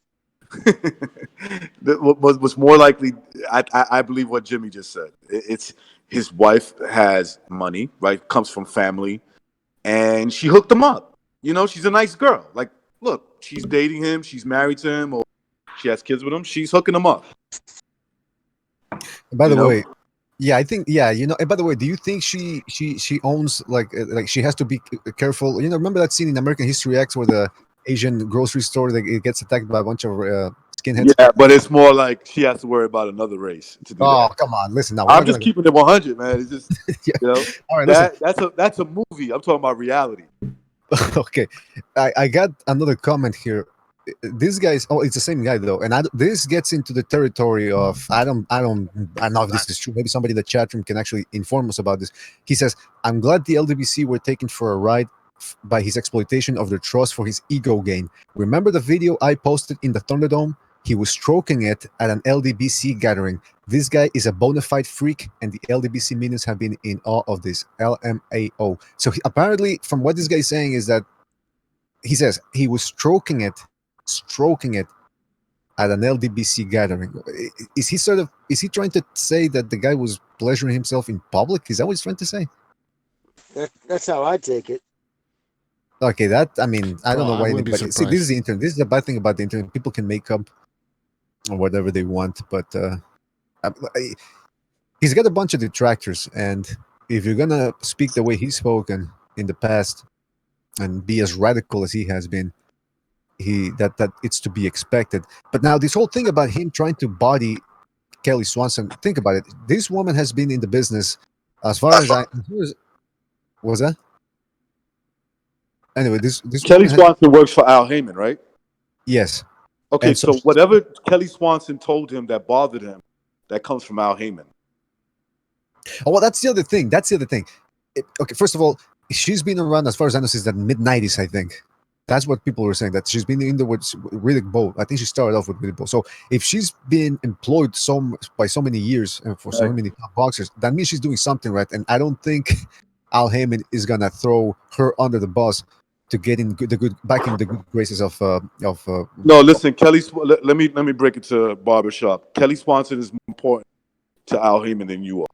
So it is what it is. And you may not like that she's white, but it is what it is. Yeah, she handled Bernard Hopkins and a few other guys.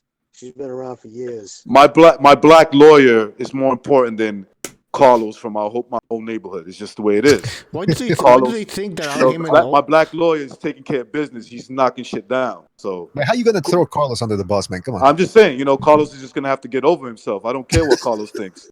But what was it? What did Bob keeping my say black that lawyer. video? What did he keep saying? She told me. Oh, she told me nobody cares about black stories. Can you believe she said that? That's what he keeps saying. That's the claim of racism, because he wants to put everything. Evidence of that. I want evidence. But even if she said that, but word. it's nuance, right? He probably was.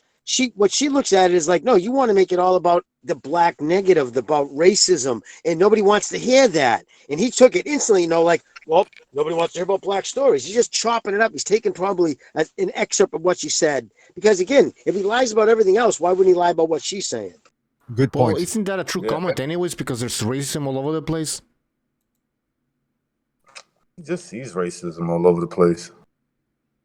By the way, he also says that, you think, by the way, like to Jimmy's point, do you think a high-level publicist is going to say that, oh, nobody cares about black stories? I mean, and supposedly the other story he said is that a young college kid went up to her and gave her his resume, and she just threw it on the floor. I know, in the age of cancel culture, with everybody has cell phones, you know what I mean? A white woman saying nobody cares about black stories, that would have been fucking viral. Did you guys also hear the other rumor that she would take black women, take the babies out prematurely, put them in a cage? Yeah, I'm sure that's that. Gator baiting. Gator baiting, yeah, the queen of gator baiting. My God. Did you guys ever heard about the rumor that Chicago's murder rate against blacks is really being done by white people with blackface? Absolutely, that's what I heard. Yeah, no, this is a true conspiracy going on. Like, most mass shootings are committed by white people. That was, when he ever said that, that was, what? That's what Jesse Smollett told me. Yeah, exactly. Still with the noose around his neck. Jesus Christ. Bleach, a noose, and Make America Great cap. This is MAGA country, Negro. Yeah. Like, come on. 2:00 in the morning, subarctic freeze. It's like, really, dude? You couldn't have planned that any better? Aren't you in the movies? I wonder who put him up to it, because somebody, I don't think it was his idea. Somebody Well, must have put him. he's good friends with the DNC people in Chicago. Chicago's a wicked Democrat. That's like their base. And Obama's out of there, and he's got his picture taken with all those fucking. They've been dug in like ticks. So he's hangs around with them. Probably listen to them bitch, and they need to take down. And they knew going into this fucking election cycle was going to be same as like last cycle, racism. So he figured he'd get a jump on it. And he knew it'd help his career along because everybody loves the victim. now Thank you, he's Jesse. exposed. Nobody wants to know about him. Yeah, no. And remember that black chick on ABC? Oh, thank you, Jesse, when he was crying. And I punched him back. Yeah, of course you did. Shut the fuck up. That's when I knew it was a fucking story. It was indeed quite a fairy tale, man. Quite unbelievable. Never dropped his sub. What'd he say? Oh my God. Chicago cops must have been fucking biting the inside of their lip to keep from burst out laughing when he was telling the story. Yeah, I knew he was lying. From the second he said it, it was like Chicago, 2 white guys punched me. They put a noose over me. They poured bleach. I'm 2 like, o'clock in the morning. Dave Chappelle said it. He goes, did you notice really, other than the woke fucking black outrage people on Twitter, black people for the most part stayed very quiet on that because we knew he was lying. listen, for a white person to do that today, in this today America, with the media, with all the anti-rhetoric, anti-white rhetoric, it's committing suicide, bro. Like, I know people don't like to hear it. It's not the narrative they used to. Listen to me. A white person commits that kind of hate crime, okay? For real. He's finished. You might see this motherfucker get life in prison. Okay? He's done. So I knew right there, like, the chances of that happening in Chicago, nah. No way. No way. I don't know if y'all have ever met someone who's willing to die for his purpose. I'm not willing to die for a boxing match. But if it means the advancement of my people, of my black men, I'm going to black. That sounds gay as fuck. Yeah, we're my talking black about men. We're talking about boxing journalists here. I'm willing to die. Listen. For what I but if it believe means in. the advancement I want to start. I want to help black people. Listen, I'm here to help. Be careful with your words, man. That words matter. All right. I know they say Black Lives Matter, all lives. No, words matter. Don't ever say my black men. You know what you're saying? You're a fag. That's what you're saying. Men? My black men. What do you mean your black men? But if it means the advancement of my people, of my black men? Yeah. Damn, that's gay. Hey guys, we're gonna have to end the show now. We have to end the show now. It's been fucking a long time. But great conversation, man. This was a great show, guys. Thank you. Peace. Thanks for having me, guys. Yeah, take care. Everybody in the chat as well, all the callers, people who donated, thank you for your contributions. Your names will appear on the ticker tomorrow. Sorry, on the next show. And yeah, BDA, are you there? No, probably gone. Anyways, guys, he's in the bathroom. Yeah, he's. Thank you, Booch. Have a good evening, guys. Everybody be safe, man. Jimmy. I see you in the chat. A quick shout out to everybody there. Nes Mendoza, Aaron Rosas, SSB 28, ASCII, official boxing scorecard. And by the way, guys, don't take any of this personal. I mean, it's just a discussion. At the end of the day, we all respect each other. And we want to live in a civilized society. That's right. So, yeah, we're not advocating for any sort of violence or disruptions. Hawker Mustang, Jonathan Morrison, Lobito, Dan Boxing, Gonzalo was in the chat. The Shepherd Sons, of course, the Fight Scout, Virtuoso. Thank you to all of you guys and the callers, and we'll see you next time. Oh, guys, and by the way, we have a Patreon, and yeah, go ahead. Don't forget, we will be continuing the BDA Boxing scorecards, report cards, the BDA Boxing report cards. We ended at super middleweight. We had to split in 2 parts, so we're going to continue from super middleweight up.